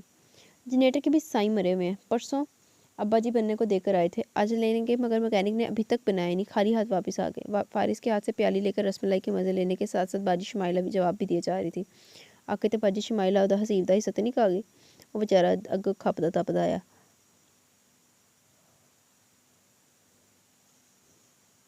जुगन, तुम्हें ज़्यादा गर्मी तो नहीं लग रही? मैं लड़कों से पानी मंगवा देती हूँ, एक दफ़ा नहा लो, अफाका होगा। नहीं नहीं बाजी शमाइला, इसकी ज़रूरत नहीं, मैं ठीक हूँ। तुम्हें कहाँ हालत होगी इतनी गर्मी बर्दाश्त करने की? क्या तुम्हारे घर भी लाइट बंद होती है? जुगन मुस्कुराते हुए बोली, बाजी मेरा घर तो ये है जहाँ मैं मौजूद हूँ। हाँ डैडी के घर भी लोड शेडिंग होती है, आखिर वो भी इसी मुल्क में रहते हैं। फारिस और अब्बास ने प्यार भरी मुस्कुराहट से अपनी बहनों जैसी भाभी को देखा। हसीब ऊपर आया तो हाथ में एक लिफाफा था, जिससे जुगन की तरफ बढ़ाया। आपा, ये आपके लिए लाया हूँ। क्या है इसमें? जुगन ने ठंडे लिफाफे को छूकर महसूस किया, ये तो पक्का था कि कोई खाने की चीज़ है। नहर के पास एक आदमी फलूदा बेचता है, इस सारे इलाके में इसका फलूदे का जवाब नहीं, ट्राई करें। जुगन को फलूदा देने के बाद फारिस को अपने पीछे आने का इशारा करता वापस सीढ़ियाँ उतर गया। फारिस उठकर हसीब के पीछे हो लिया। जब फारिस नीचे आया, हसीब इसरार अहमद के कमरे की चौखट पर खड़ा। फारिस ने छूटते से पूछा, क्या बात है? मैं सोच रहा था बिजली ना आई तो जुगन आपा के लिए बड़ी मुश्किल होनी है। ये तो है, बाजार से हो आते हैं, अगर कोई दुकान खुली मिल जाए तो जनरेटर खरीद लाएंगे। फारिस के मशवरे पर हसीब ने नफ़ी में सर हिलाया। मैं आते हुए देख कर आऊँ, सारा बाजार बंद है अब। फारिस ने हसीब और इसरार अहमद को सवाली नज़रों से देखा। तभी बैरूनी दरवाजे से ताशफिन घर में दाखिल हुआ। भाइयों को इस तरह संजीदा चेहरा खड़ा देखकर फ़ौरन तशवीर से पूछा, क्या हुआ, सब खैरियत तो है? इसरार अहमद ने मुस्कुराते हुए कहा, अभी तक बिजली जो बहाल नहीं हुई, इसलिए दोनों जुगन के आराम का सोचकर परेशान हो रहे हैं। ओह, मैं समझा न जाने क्या हुआ। मेरे साथ 2 लोग आए, पानी वगैरह बना कर लाओ। मैं उधर ही हूँ, वो जायज़ा लेकर बताएंगे, फिर देखते हैं क्या करना। सीढ़ियों पर खड़ी जुगन की आंखों में नमी आ गई। वो किचन से बर्तन लेने को नीचे आ रही थी जब हसीब और फारिस के मुंह से अपना नाम सुनकर कदम वहीं रुक गए। दोनों ने दोपहर का खाना खाया हुआ था। शाम से दोनों भाई भाग दौड़ में मसरूफ़ थे। इस वक्त रात के 11 बज रहे थे और दोनों को अपने से ज़्यादा जुगन के आराम की फिक्र हो रही थी। और वो जो सुबह का घर से निकलाबा आया था, वो भी आराम करने या खाना खाने की वजह मजदूरों के लिए पानी वगैरह मंगवा रहा था। और अलमास इन लोगों के छोटे लोग कहते हैं। जो लोग अपनी ज़ात से पहले अपने से वाबस्ता लोगों का भला सोचे, उनसे बड़ा इंसान कौन होता है। हसीब ने दूध सोडा बनाया और फारिस गिलास वगैरह लेकर मजदूरों को पानी पिलाने चला गया। 15 मिनट बाद ही दोनों वापस आ गए और आते ही ऑर्डर किया, खातून हजरात तैयारी पकड़ें, आज का डिनर बाहर होगा। फारिस की बात पर हसीब बुरा सा मुंह बनाते हुए बोला, 12 बजने में सिर्फ 25 मिनट बाकी हैं, इस वक्त तो बोला दाल चावल भी बंद हो गया होना है। अपने दिमाग को दाल चावल से बाहर भी निकाल लिया करो, गरीब इंसान, हम 5 स्टार को रौनक बख्शेंगे। हसीब की नज़रें फारिस से होती हुई तस्दीक के लिए ताशफिन पर जमी, जिसने अपने कमरे की जानिब बढ़ते हुए कहा, उठकर मुँह धो लो, देख क्या रहे हो? यानी वाकई जा रहे हैं? फारिस ने चिढ़ाने वाले अंदाज में कहा, जी मियाँ जी। अब वो आप कपड़े बदलेंगे या सिर्फ मुंह धुलवाऊँ? फारिस के पूछने पर इसरार अहमद ने नफ़ी में सर हिलाते हुए मना कर दिया। ना भाई ना, इस वक्त मैं आराम करूँगा। शाम में खरबूजा खाया था जो अभी तक हजम नहीं हुआ। डिनर का तो सवाल ही पैदा नहीं होता। अगर भूख लगी भी तो एक आध टोस्ट ले लूँगा।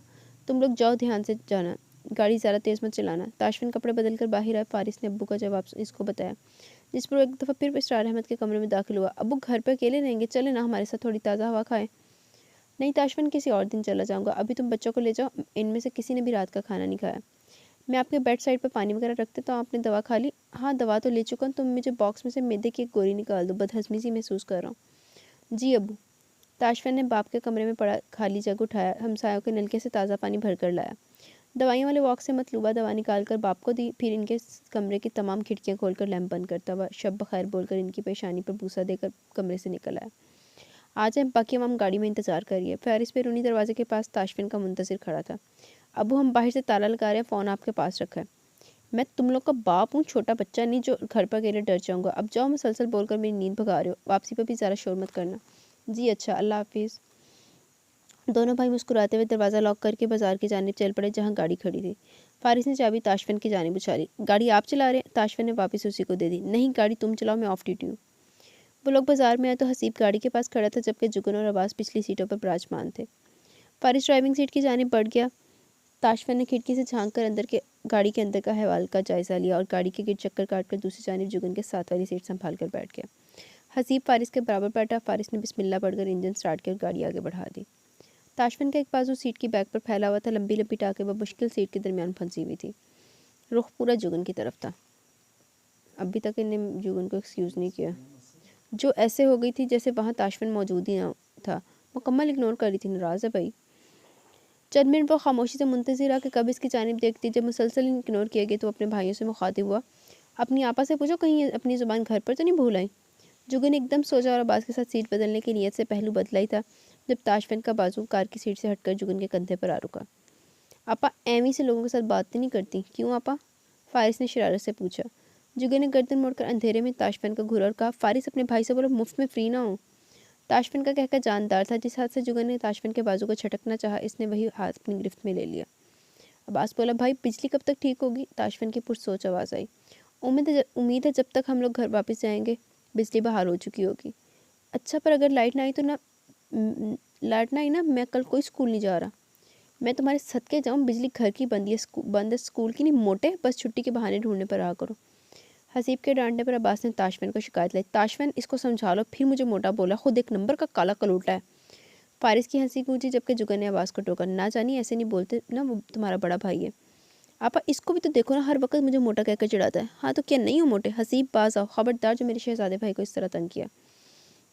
अच्छा, इसकी हमायत हो रही है और क्या मैं आपका भाई नहीं हूँ? हसीब के सवाल पर जुगन से पहले अब्बास बोला, ना बिल्कुल भी नहीं, ये सिर्फ मेरी आपा। जुगन दोनों भाइयों की जंग क्या देखती, इसकी जान तो कहीं और अटकी हुई थी। ताशफे ने इसका हाथ अपनी मजबूत गिरफ्त में लेकर अपनी गोद में रखा हुआ था। बज़ाहिर गाड़ी के बाहर देख रहा था, मगर अपने दूसरे हाथ की उंगली के पोर से जुगन के हाथ की पुश्त पर कुछ लिख रहा था। जुगन ने पूरी तवज्जो देकर समझना चाह के आखिर क्या लिख रहा है। आपा फिश पसंद है या कढ़ाई? फारिस ने मतवजा करते हुए पूछा।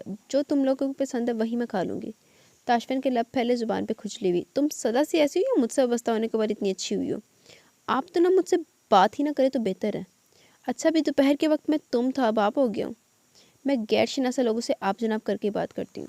जिस स्पीड से तुम मुझे शनासा और गैर शनासा की फेरिस्त में पटकती हो, अब से अपना और तुम्हारा निकाह नामा जेब में लेकर घुमा करूँगा, ताकि तुम्हें याद करवा सकूँ कि तुम्हारा सच्चा शनासा मैं ही हूँ। वो अभी भी इसके हाथ की पुष्ट पर कुछ लिख रहा था। आखिरी लाइन जुगन के कान के पास सरगोशी की सूरत बोली गई। सवाए इसके और कुछ पढ़ लेना पड़ा। ताशफा ने अपनी सामने वाली जेब में रखा मार्कर निकाला। जुगन की हथेली सीधी की और लिखता चला गया। अंधेरे में वो देख ना पाई क्या लिख रहा है, मगर मार्कर की निब के दबाव ने बता दिया था कि जुगन की हथेली पर बार बार लिखा जाने वाला हर्फ सॉरी था।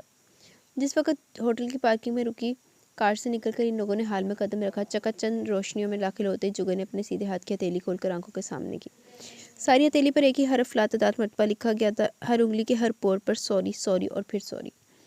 और इन तमाम हरूफ के दरमियान हथेली के बिल्कुल सेंटर में छोटा सा लव हार्ट बना हुआ था। जुगन ने नज़र उठाकर ताशफिन के चेहरे पे ये खोजना चाहा, आया ये सॉरी दिल से बोला गया, ऊपरी ऊपर से ड्रामा कर रहा है। चंद सेकंड को नज़र मिली। 2 पल संजीदगी से इसकी नज़रों में देखते रहने के बाद वो धीरे से मुस्कुरा दिया। मुस्कुराने पर डिम्पल उभरे और जुगन सब भूल गई। सारे इख्तिलाफात, सारा गुस्सा, ये तक ना याद रहा कि वो इस वक्त कहाँ खड़ी है। पीछे से आते फारिस ने इसकी आंखों के सामने हाथ हिलाया। अपन भाई आगे जा चुका है। ये आदमी एक नंबर का धोखेबाज है, फारिस हंस दिया। खाना खाने के बाद ये राज खुला कि वो किसी रेस्टोरेंट की बजाय होटल में डिनर करने क्यों आए हैं। भाई और भाभी हम लोग घर को निकल रहे हैं, आप दोनों यहीं रुकोगे क्योंकि आपके लिए एक सरप्राइज़ है। ताशफा ने फारिस के बाद हसीब और फिर अब्बास को देखा। पूछा जुगन ने, कैसा सरप्राइज़? हमने आज रात के लिए आप दोनों की इस होटल में बुकिंग करवाई है। 3rd फ्लोर पर आपका कमरा और ये इस कमरे की चाबी। फारिस ने जेब से चाबी निकालकर मेज़ पर रखी। इससे पहले कि ताशफन या जुगन कुछ कहते, हसीब ने हाथ उठाकर दोनों को कुछ कहने से रोक दिया।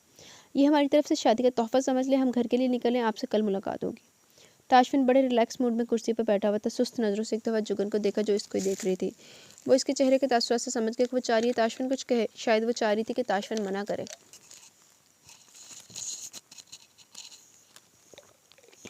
अगर ऐसा तो तुम लोग निकलो। मगर ताशफिन मुस्कुराहट दबाते हुए बोला, अगर ऐसा तो तुम लोग निकलो, गाड़ी कहीं रोकनी नहीं है। मैं फारिस के नंबर पर कॉल करता हूँ, कॉल सारा रास्ता ऑन रखना, जैसे घर पहुँचो कॉल बंद कर देना। Yes boss. और कुछ? ना अभी इतना ही, अब जाओ। क्या इज़हार मोहब्बत करवाना मुझसे? Oh my God, how rude. Tashfin ने फारिस के मुस्कुराते चेहरे से नज़र हटाकर जुगन के गुस्से से सुर्ख होते चेहरे को हैरत की भवें उचका कर देखा। हैं, क्या बोल रही हो तुम? आधी रात के वक्त बच्चों को अकेला घर भेजोगे? मुझे यकीन नहीं आ रहा, तुम कैसे बड़े भाई हो? हसीब और फारिस के चेहरे देखने वाले थे। समझ नहीं आ रहा था वो लोग जुगन की बात पर हंसे या गुस्सा करे, जबकि ताशफिन कह रहा था, ये तुम्हें बच्चे लग रहे हैं? ये बड़े वाला 25 का और छोटा 23 का, ये बच्चा कौन है? जुगन ने फारिस और हसीब पर नज़र डाली और बोली, हैं तो बच्चे चाहे जितने मर्जी बड़े हो जाए। फारिस और हसीब के हैरान होते। ताशफिन कुछ कहे बगैर बड़ी संजीदा नज़र से जुगन को देखे गया, जैसे खोजना चाह रहा हो, अपने सामने मौजूद औरत को अंदर तक जानना चाह रहा हो। ये कोई छोटी बात तो ना थी जो वो इतने आराम से कह गई थी, जबकि वो खुद भी फारिस से सिर्फ सवा साल ही बड़ी थी। आप अपनी बातें जारी रखें, हमें इजाज़त है, कल मुलाकात होती है, अल्लाह हाफिज़। फारिस के बाद हसीब ने भी अलविदा बोला और दोनों आगे पीछे निकल गए। अब्बास ने जुगन के गले लगकर गाल पर प्यार किया जब जुगन इसको बाहर दरवाजे तक छोड़ने गई। तब तक वहाँ खड़ी रही जब तक गाड़ी पार्किंग से निकलकर सड़क पर भागती हुई नज़रों से ओझल हो गई। वापस अंदर आई तो ताशफिन के चेहरे पर पहले से ज़्यादा संजीदगी थी। जैसे दोनों की नज़रें मिली, जुगन को अपनी रीढ़ की हड्डी में सर्द लहर दौड़ती महसूस हुई। ताशफिन की नज़रें बिल्कुल बेतासुर थी।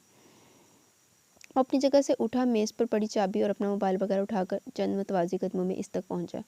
जुगन की सीधी कलाई अपने हाथ में ली और होटल की अंदरूनी इमारत की जानिब बढ़ गया। लिफ्ट के जरिए ऊपर जाने फिर कमरे तक पहुंचने के दौरान जुगन की कलाई इसकी गिरफ्त में ही रही। एक दो दफ़ा इसने खींचनी चाहिए, मगर जवाब में गिरफ्त इतनी ही मजबूत हो गई।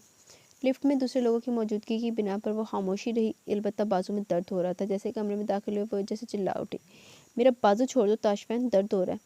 ताशफिन ने उसको वहीं बंद दरवाजे के साथ लगा दी। एक झटके से कलाई भी छोड़ दी। इसने जुगन को वहाँ दरवाजे के साथ बांधा नहीं था, मगर वो एक कदम ना हिल सकी। पलक झपके बगैर उसको देखे गई।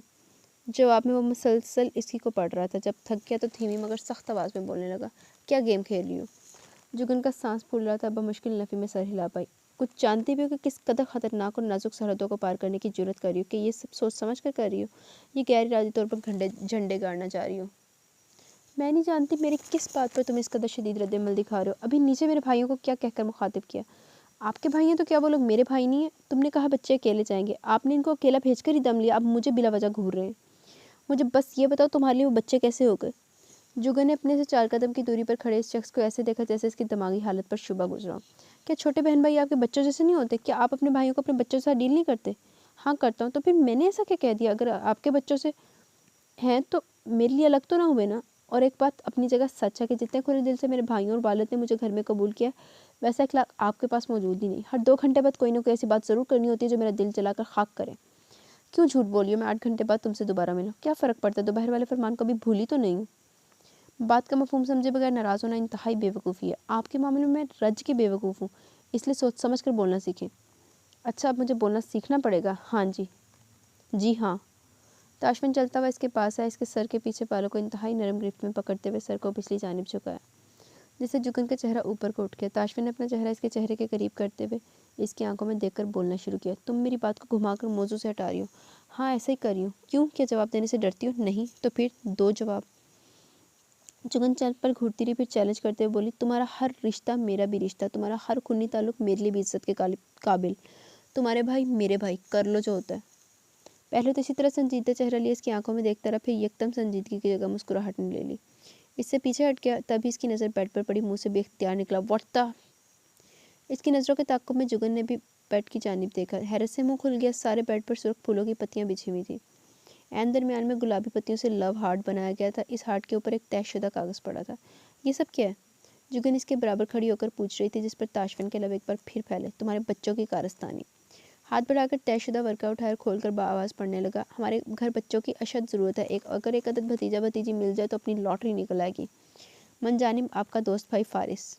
आगे एक लाइन छोड़कर दूसरी हैंडराइटिंग में लिखा था, जुगन आपा, आप मेरी वो बहन है जो अल्लाह ने मुझे ताशफिन भाई के ज़रिए दी। इसलिए भाई मेरी बहन को कभी कोई दुख मत देना, वरना तुम्हें जुगन आपा के भाई हसीब को जवाब दे होना पड़ेगा। ताशफिन एक पल को रुका और जुगन को भवें उचकाकर देखकर बोला, तुम्हारा ये भाई मेरे हाथों पिटेगा। साला मुझे ही धमकी दे रहा है। फिर आगे पढ़ने लगा, मुझे एक छोटी बहन लेनी है जिसका नाम जैनब रखूँगा। जैनब मेरे साथ स्कूल जाया करेगी, मैं इसका ख्याल रखा करूँगा। मनजानिब जैनब का बड़ा भाई अब्बास। अब तो यकीन आ गया होगा ये कितने छोटे बच्चे हैं। ताशफिन ने वर्का जुगन को थमाया, जो खामोश खड़ी बेड को देखे जा रही थी। ताशफिन अपने जूते उतारने के बाद बेड के पास आया, ऊपरी चादर से जिस पर फूल पड़े थे इसको आधी फोल्ड करके खाली जगह बनाकर लेट गया। जुगन ने एक दफ़ा फिर सारी फरमाइशें पढ़ी और पेपर फोल्ड करने के बाद अपनी हैंडबैग की अंदरूनी जेब में रख दिया। आपने फारिस को बोला था कॉल करूँगा, की क्यों नहीं? फिक्र ना करो, वो लोग घर के करीब होंगे। अब्बास अभी बहुत छोटा है। हाँ, फीडर पीता है, मैं मजाक नहीं कर रही हूँ। तुम इस घर में आए कितने दिन हुए हैं? क्यों बताओ ना। अभी तो 1 हफ्ता और 2 दिन ही हुए हैं। एग्जैक्टली। अब टेंशन लेना बंद करो। तुम ऐसा कैसे कह सकते हो? इस दिन याद है ना क्या हुआ था? ताशफिन ने इसकी जानिब करवट लेकर कोहनी पर वजन डालकर हाथ सर के नीचे रखते हुए पूछा, क्या हुआ था? उफ अल्लाह, भूल भी गए, वही जो इन लड़कों ने हरकत की थी। बस सब इसलिए हुआ क्योंकि तुम मेरे साथ थी, वरना मुझे तो लड़के छेड़ने से रहे। सरहाना उठाकर ताशफिन को मारा, जिसे इसने आसानी से कैच करते हुए सर के नीचे रख लिया। मगर जो कुछ कल हुआ, इसके बाद मुझे लगता है कुछ दिन के लिए सबको आते जाते हुए एहतियात से काम लेना होगा। एक बात बताऊं? ताशफिन के चेहरे पर फैली शरारत बता रही थी, कुछ उल्टा ही बोलने जा रहे। फिर भी इसने जरा देते हुए कहा, जी फरमाइए। तुम दुनिया की वाहद बीवी होगी जो कि तन्हाई में शौहर से प्यार मोहब्बत की बातें करने के बजाय इसकी फैमिली की फिक्र में दुबली हो रही है। कहाँ से आई हो? इस खुदगर्ज दुनिया का हिस्सा मालूम नहीं होती हो? तुम मुझे पहले क्यों ना मिली? मजाक मत उड़ाओ, मैं बिल्कुल संजीदा हूँ। ऐसी संजीदगी पर कौन ना कुर्बान जाए। जुगन बेड की पैंती पर बैठकर अपने जूते के स्ट्रिप खोलने लगी। एक ही जूता उतारा था जब खुशबू भरी नरम पत्तियां इसके चेहरे से टकराईं। अभी वो पहले हमले पर हैरान बैठी थी, जब ताशफिन ने दोनों हाथों के प्याले में फूलों की पत्तियां भरकर जुगन पर निछावर कर दी। जुगन के बालों पे, गोद में, कपड़ों पे फूल ही फूल थे। मुझे भी जैनब नाम बहुत पसंद है। ताशफिन की मुस्कुराहट भरी सरगोशी पर जुगन के पत्तियों से खेलते हाथ थराए। सफर की आंख से ताशफिन की गोद में जैनब की तस्वीर देखी। तस्वीर इतनी खूबसूरत थी कि जुगन की आंख में नमी आ गई। जो इसको इतने गौर से देख रहा था फौरन मुतफक्कर हुआ। क्या हुआ? जुगन ने नफ़ी में सर हिलाया। अगले पल वो इसके बिल्कुल सामने था। जुगन का हाथ पकड़कर इसका रुख अपनी जानिब किया। जुगन क्या हुआ है?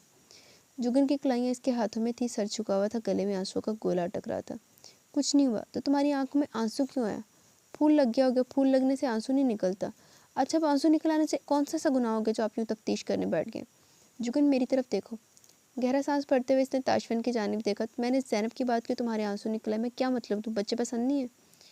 ऐसी तो कोई बात नहीं, अलमास के बच्चों में मेरी जान है। अलमास के बच्चों में जान है ना, हो सकता ताशफिन के बच्चे प्यारे ना लगे। जुगन का मुंह हैरत से खुल गया। अगले पल हैरत की जगह गुस्से ने ले ली। ताशफिन ने वैसे ना काम छितर खाना ले गया। इतने रूड और एरोगेंट इंसान, यानी कि हद ही होगी। ताशफिन के बच्चे मुझे प्यारे नहीं होंगे? मुझे?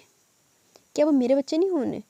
मैंने अभी चंद पल पहले ज़ैनब को तुम्हारी गोद में बैठे देखा, तुम दोनों इतने प्यारे लग रहे थे, खुशी से आंख भर आए, और तुम कह रहे हो मुझे ज़ैनब प्यारी नहीं होगी। तुम रहो यहाँ, मैं जाती हूँ, क्योंकि इतने रूड इंसान के साथ हरगिज़ गुजारा नहीं हो सकता। गुस्सा जाने तो तुम कहीं नहीं जा रही हो। अभी 2 घंटे पहले तुमने सॉरी किया, इसके साथ ही दोबारा दिल दुखाने बैठ गए हो। तो फिर से सॉरी कर लेता हूँ, मेरी कौन सा ज़ुबान घिस जानी है। लाओ दूसरा हाथ दो, इस पर भी सॉरी लिख देता हूँ। मुझे इस कदर बेहुदा सॉरी हरगिज़ नहीं चाहिए जो 2 घंटे न चल सके। अच्छा ज़िद नहीं करो, अगर हम यूं ही छोटी छोटी बातों पर लड़ते रहे तो ज़ैनब क्या सोचेगी? जुगन कुछ कहने जा रही थी, जब ताशफिन के फिक्रे पर गौर किया। खुद ब खुद मुस्कुराहट नमूदार हो गई, जिसे देखकर ताशफिन की हंसी गूंजी। जुगन ने इसके सीने पर हाथ रखकर इसको दूर धकेलना चाहा, मगर ताशफिन ने इसको मजीद करीब कर लिया। तभी ताशफिन की कमीज़ की जेब में रखा मोबाइल बज उठा। एक हाथ से उसने फ़ोन बरामद किया, स्क्रीन ऑन करके आंखों के सामने कि वहाँ एक मैसेज का नोटिफिकेशन मौजूद था। Hello handsome, long time to see no see. Number पहचानते इसके माथे पर तेवरी आई। वो तो इस लड़के को भूल ही चुका था। कौन आ गई मैडम? तुम्हारा भाई किस चक्कर में हमारा पीछा कर रहा था? तुम्हें गलत फहमी हुई होनी है, इसके पास इतना वक्त नहीं है कि हमारी निगरानी करता फिरे। मैंने अपनी आंखों से इसको रेस्टोरेंट के सामने गाड़ी, सड़क की दूसरी जानिब गाड़ी में विराजमान देखा था। हमारी गाड़ी निकलती दूसरी जानिब निकल गया। ये भी तो हो सकता है वो वहाँ से गुजर रहा हो, पब्लिक प्लेस है, कौन कब वहाँ से गुजर रहा हो, हमें इससे क्या? हारिस, तुम्हें अपने भाइयों की तरफदारी करने की बड़ी ही बुरी आदत है। पिछले कई सालों से फ़कत तुम्हारी तरफदारी करता आ रहा हूँ। मुझे इसकी ज़रूरत नहीं, क्योंकि तुम पर मेरा हक है। तुम मेरी हमायत नहीं करोगे तो और कौन करेगा? हम दोनों मियाँ बीवी हैं। जैसे हर जगह मैं तुम्हारा साथ देती हूँ, इसी तरह तुम्हें मेरा साथ देना चाहिए। और जो रवैया तुम्हारे इस नकचढ़े भाई ने अपनाया, वो भूल गए किस कदर अक्कड़ है इसमें? ज़रूरत भी है, मगर पैसा फिर भी नहीं लेगा। ऐसे लोग ज़िंदगी में कभी भी अपनी ऊंची नाक के आगे कुछ नहीं देख सकते। एहसास कमतरी का शिकार इंसान। हारिस कुछ न कह पाया। हमेशा ऐसा ही होता था इसके ख्याल में। अलमास ताशफिन की भलाई तो सोच रही थी, मगर ताशफिन को ये सब कौन समझाए? हारिस की नज़र में वो वाकई अकल से फारिग था। डैडी आप कब आए? अलमास की नज़र लाउंज के बैरूनी दरवाजे पर पड़ी तो वो खुशगवार हैरत का इजहार करती हुई मुतवज्जा हुई, क्योंकि सामने उसको अपने वालिद साहब जो आते दिखाई दिए थे। बस अभी अभी, जब तुम मेरे छोटे दामाद की शान में कसीदे पढ़ रही थी। क्या करूँ, वो है ही इस लायक, इसलिए तुमने अपनी बहन की शादी इससे करवाई थी। मैं तो यही समझी थी कि इतने अरसे से हारिस की फर्म में काम करा, पर क्लास में उठने बैठने लगा। इसके अंदर का मिडिल क्लास आदमी मर गया होगा, मगर अफसोस के मेरे सारे अंदाजे गलत साबित हुए। पर डैडी, आप जानते हैं सबसे खूबसूरत बात क्या हुई? सेठ साहब सोफे की नरमी पर खुद को दफन करते हुए सवालिया नज़र से बेटी को ही देख रहे थे। वो खुद ही जुगन की ज़िंदगी से निकल गया। अगर वो ऐसा ना करता तो, अगर इसके ऐसे सोच कर ही मुझे खौफ आता। अभी तो जुगन संभल गई है, पर अगर इसके साथ थोड़ी बहुत भी अटैच हो जाती, इसकी ज़िंदगी अजाब बन जानी थी। अगर वो ज़बरदस्ती जुगन को अपने साथ ले जाता तो। वो बोलती जा रही थी और दूसरी जानिब दामाद और ससुर चोर नज़रों से एक दूसरे को देख कर रह गए। अगर वो जो इसको बता देते कि जुगन इस वक्त कहाँ मौजूद है, इसके आगे जो होना था, इसको सोच कर ही हारिस को झुरझुरी आ गई। बातें तो होती रहेंगी, पहले डैडी के लिए रिफ्रेशमेंट मंगवाओ। डैडी आप क्या लेंगे? कॉफ़ी बनवा लो, आज सारा दिन कॉफ़ी पीने का इत्तेफाक नहीं हुआ। क्या बच्चे सो गए? हाँ, बच्चों की रूटीन बहुत सख्त है, 8 बजते ही मुलाजमत दोनों को सोने का बोल देती है। तुम खुद भी इनको वक्त दिया करो। डैडी मैं सारा दिन इन्हीं के साथ ही तो होती हूँ। आप जानते हैं रात में डिनर वगैरह की पार्टीज़ की वजह से मुझे बच्चों को मुलाजमा के हवाले करना पड़ता है। चलो ठीक है, कॉफ़ी भेज दो, मुझे हारिस के साथ कुछ बिजनेस डिस्कस करना है। अच्छा, यानी आप मुझे बर्खास्त कर रहे हैं? ये तो अच्छी बात है, क्योंकि मुझे अपना मेकअप उतारना है। आज नए ब्रांड का फाउंडेशन ट्राई किया, मुझे डर है कि कहीं मेरी स्किन पर एक्नी ना बना दे। डैडी आपकी कॉफ़ी केक के साथ भिजवाती हूँ। हारिस तुम क्या लोगे? 1 गिलास पानी प्लीज़। अभी भिजवाती हूँ। अपनी हील की गूंज छोड़ती वो सिटिंग रूम से निकलकर घर के अंदरूनी हिस्से में गायब होगी। सेठ को जब यकीन हो गया बेटी तक आवाज़ नहीं पहुंचेगी, तब दामाद से कहने लगे, जुगन की कोई खबर? तुम उसको छोड़ कर आए थे? क्या इसके बाद कोई राब्ता हुआ? आपकी बेटी वहाँ यूँ मगन है जैसे सालों से इसी घर की बासी रही हो। आप इसके लिए बिल्कुल परेशान हो। वो ताशफिन के साथ बहुत खुश है। ताशकंद का रवैया इसके साथ कैसा है? रवैया अच्छा ही है, तभी तो जुगन की फौरी वापसी नहीं हुई। हालांकि मुझे यकीन नहीं था कि वो वहाँ सेटल हो पाएगी, पर जुगन फिर जुगन है। हारिस, मुझे अपनी दोनों बेटियां अजीज़ हैं, मगर जुगन मेरी वो बेटी है जिसने आज तक मुझे कभी बेचा तंग नहीं किया। मिलनसार, खुश मिजाज, दूसरों का ख्याल करने वाली। इसलिए अगर ताशफिन या तुम्हारी फैमिली के कुछ दूसरे फर्द ने से दुख दिया तो मुझसे बुरा कोई ना होगा। पहले तुम्हारे भाई ने जिस तरह हमें हमारे अपनों के सामने शर्मिंदा किया, इसके बाद जुगन का यूँ खामोशी से इसके घर चले जाना बनता नहीं था। खासकर इस सूरत एक दफ़ा जाने के बाद ताशफिन साहब ने कभी पलट कर इसकी खैर खबर भी ना ली। अपने रवैये पर माजरत करना तो बहुत दूर की बात है। आप टेंशन मत ले, ताशफिन इतना बेवकूफ़ हरगिज़ नहीं है। मुझे यकीन है वो अपने पिछले रवैये की तलाफ़ी कर चुका होगा। एक बात याद रखना, हारिस अलमास लाख ताशफिन की हमायत करती, मगर मैंने तुम्हारे तसल्ली देने पर किया था। हारिस सर हिलाकर रह गया, तभी मुलाजमा ट्राली घसीटती हुई कमरे में दाखिल हुई। तुम बिशारत हुसैन के साथ पार्टनरशिप कर रहे हो? जी, मेरा और अलमास का मुश्तरका फ़ैसला। अच्छा मार्जिन नज़र आ रहा है, आधे शेयर्स का सौदा हो गया, अब बस डील पर दोनों पार्टनर्स के दस्तखत होने हैं। बिशारत हुसैन आजकल मीडिया पे तो खूब बदनाम हो रहा है। 1-2 हफ्ते की बात है, इसके बाद कौन याद रखता है, मीडिया भी भूल भाल जाएगा। खबरें फैलाने का नया नया जुनून है, हर गली मोहल्ले से ख्वामखा की खबरें बातें निकाल कर खबरों में डाल रहे हैं। फिर भी तुम कुछ दिन बिशारत हुसैन से मुलाकात से गुरेज करो, किसी ने भी कोई शोशा छोड़ दिया बिशारत का तो कुछ नहीं हो जाएगा, मगर तुम्हारी बिजनेस आग पर आँच आ सकती है, क्योंकि सारा काम ही एतबार का होता है। जी बेहतर आप ये केक लें। किसका मैसेज है? ताशफिन के चेहरे के तासुरात ने उसको इस सवाल पूछने पर मजबूर किया था। जवाब देने की बजाय ताशफिन इसको नज़रों का फोकस बनाते हुए दिलकशी से मुस्कुराया, फिर धीमे लहजे में बोलना शुरू हुआ। जिस दिन तुम्हारा मेरा रिश्ता तय हुआ, इस दिन मेरे साथ एक अजीब वाक़या हुआ। ये हुआ कि मेरे व्हाट्सएप पर एक पैगाम मौसूल हुआ। तो इसमें क्या अजब है, व्हाट्सएप पर तो हज़ारों मैसेज आते रहते जाते हैं, खासकर जब जान पहचान वाले बड़ी तादाद में हो। एक लड़की का मैसेज था कि क्या पहले कभी किसी लड़की की जानिब से मैसेज नहीं मिला? इस नौयत का नहीं, किस नौयत का? जिसमें दूसरा फरीक छूटते ही इज़हार मोहब्बत कर दे। तब मेरा शक यकीन में बदल गया। कैसा शक? शक यही कि होना हो इस सब के पीछे मेरी बीवी है। जुगन ने सदमे से इसको देखा। मुझे ऐसे समझते हो? कैसी? यूँ एकदम से इज़हार मोहब्बत कर देने वाली? ताशफिन हंसते हुए बोला, मैंने ये नहीं कहा कि मैसेज तुम करती हो, बल्कि मैंने ये कहा कि तुम्हारा हाथ है। मेरा कोई हाथ नहीं है। मेरे कज़न के दिल में मेरी हमदर्दी जागी। तुम्हारे कज़न ला हौल वला कुव्वत, यानी मुझे मैसेज करने वाली लड़की नहीं लड़का है? जुगन हंसती चलेगी। जब मैं परेशान थी कि जाने आप कैसे हो, तो वो बोला मैं पता कर लेता हूँ कैसा आदमी तुम्हारे पल्ले पड़ रहा है। जिस दिन आपको मैसेज किया इसी दिन मुझे कहने लगा बंदा खरा है, आंखें बंद करके जा। इसको कुछ रोज़ डिनर या लंच पे बुलाओ। क्यों, क्या इसकी पिटाई लगानी है? नहीं, इसको सामने बिठाकर फूलों के हाथ डालना है कि भाई तू लड़की बनकर मेरे से पंगे ले रहा था, क्या होता जो मैं तेरे इश्क में मुब्तला हो जाता। जुगन ने हंसते हुए मक्खी उड़ाई। लो भला, क्या यूं भी इश्क होता है? ना देखा ना जाना, बस 2-4 मैसेज भेजो और इश्क हो गया। मेरी भोली सोचा, आज हर दूसरा अफेयर इसी के एक ज़रिए से वजूद में भी आता है और अपने अच्छे या बुरे अंजाम को भी पहुंचता है। ऐसे केस हमारे पास रोज़मर्रा की रूटीन है। यानी कोई ज़ाती तजर्बा नहीं हुआ कभी? क्या मैं इतना क्या गुजरा हूँ कि फ़ोन पर लड़कियों की झूठी तारीफ़ें करके उनकी तवज्जो हासिल करूँ? खुश्क इंसान। जनाब मैं खुश्क नहीं दरवेश हूँ, प्रैक्टिकल बंदा हूँ। जनाब मैं खुश्क नहीं दूरअंदेश हूँ, प्रैक्टिकल बंदा हूँ। हाँ, ये भी बोल दो कि अपने मुँह मियाँ मिट्ठू भी हूँ। नहीं, वो मैं नहीं हूँ जो इसके सर के बालों के साथ खेली थी, जो अपना सर इसकी गोद में रखकर कभी इसका दुपट्टा अपने चेहरे पर डालता, कभी उतारता। उफ़, ये मैंने बड़ी गलती कर दी। कौन सी गलती? तुम्हें हकीकत बताने वाली। ताशफिन मुस्कुराया।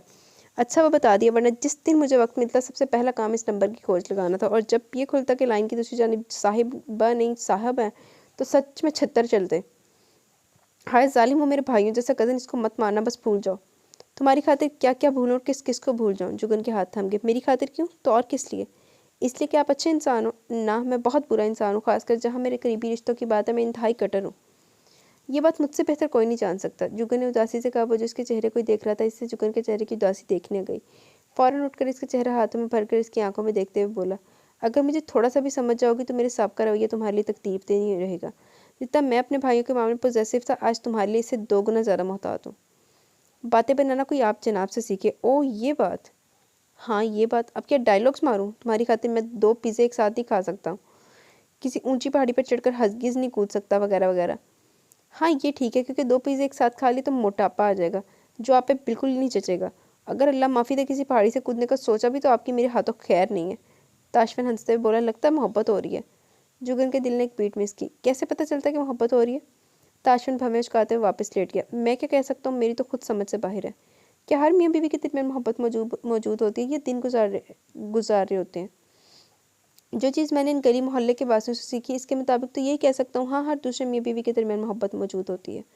फिर कैसे पता चलता है कि मोहब्बत है? जब लाख एक दूसरे से इख्तलाफात हो, एक दूसरे के लिए दिल में गुस्सा या गम हो, फिर भी दोनों फरीकैन अपनी समाजी ज़िंदगी को कायम रखने पर ना सिर्फ बज़िद हो, बल्कि हर मुश्किल वक्त में एक होकर मुकाबला करें। ऐसे में अगर 2 लोग मुँह से चाहे ना भी मोहब्बत का इज़हार करें, मोहब्बत फिर भी अपनी जगह मौजूद होती है।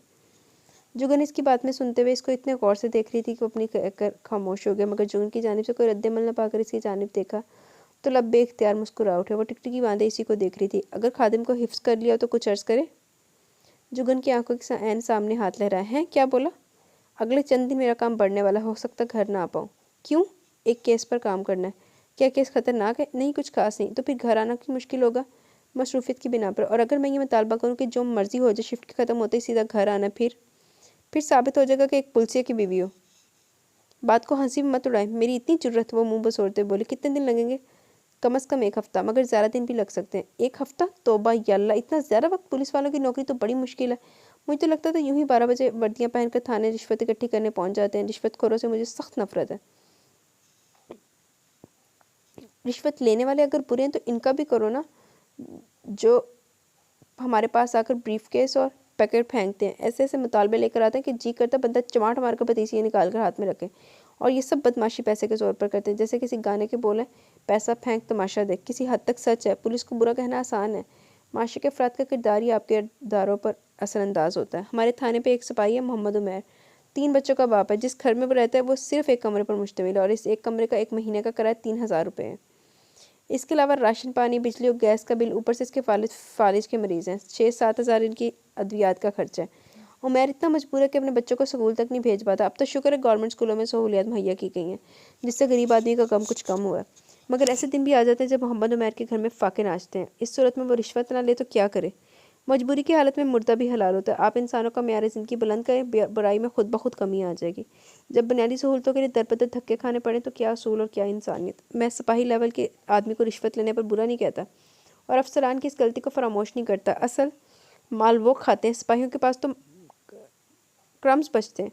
असल माल तो ऊपर हड़प किया जाता है। जहाँ वजीर, एमपीए, एमएनए अपने ओहदे का फ़ायदा उठाते हुए पुलिस को इस्तेमाल करते हैं। साफ धमकी है कि ये काम करा दो वरना किसी भी दूर दराज इलाके में तबादले के लिए तैयार हो जाओ।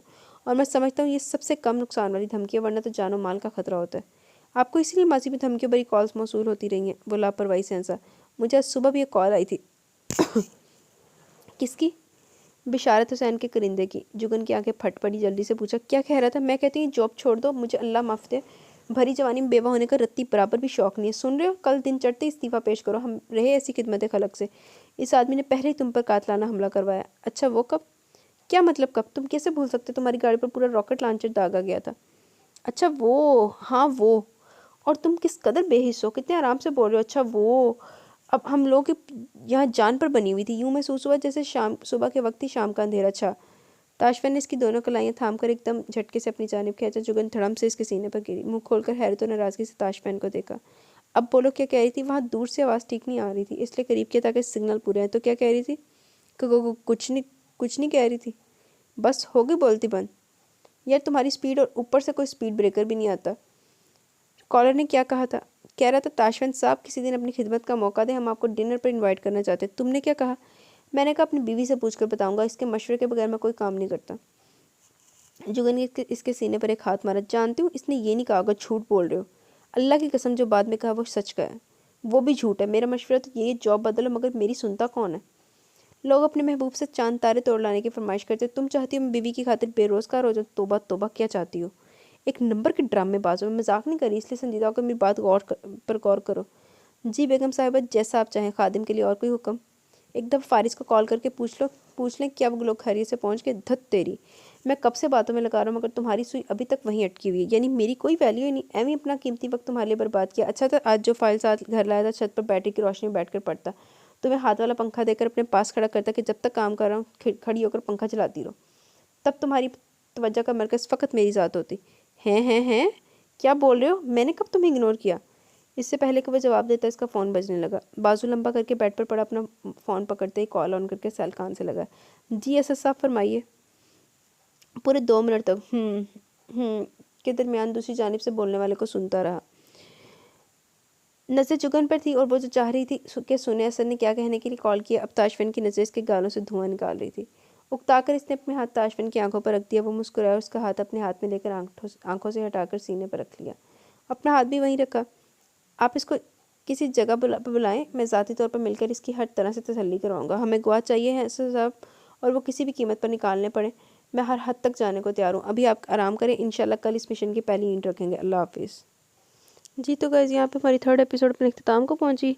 कैसी लगी आपको एपिसोड? अपनी राय का ज़रूर इज़हार कीजिएगा। मैं और भी पढ़ती, मगर अब एक तो टाइम बहुत ज़्यादा हो गया, दूसरा मेरे गले में अब ना वो बहुत ज़्यादा वो बिड़ा कर रखा हुआ पड़ा गले का। तो अब मुझे जाने दे, इंशाल्लाह कल मिलते हैं न्यू एपिसोड के साथ। अभी इसको अपलोड होने में पता नहीं कितना टाइम लगेगा। इसको थोड़ा सा वो सेटिंग में भी इसकी टाइम लगना, कंपाइलिंग में। तो अब देखते हैं क्या होता है, कब तक आपको एपिसोड मिलती है। तो अभी मिल जाएगी या फिर कल मिलेगी, ठीक है। तो अगर कल भी आपको मिली तो कल रात को एपिसोड आएगी एज़ यूजुअल। तो इंशाल्लाह कल मिलेंगे। मुझे दुआओं में याद रखिएगा। मुझे इजाज़त दें, मैं चलती हूँ। अल्लाह हाफ़िज़।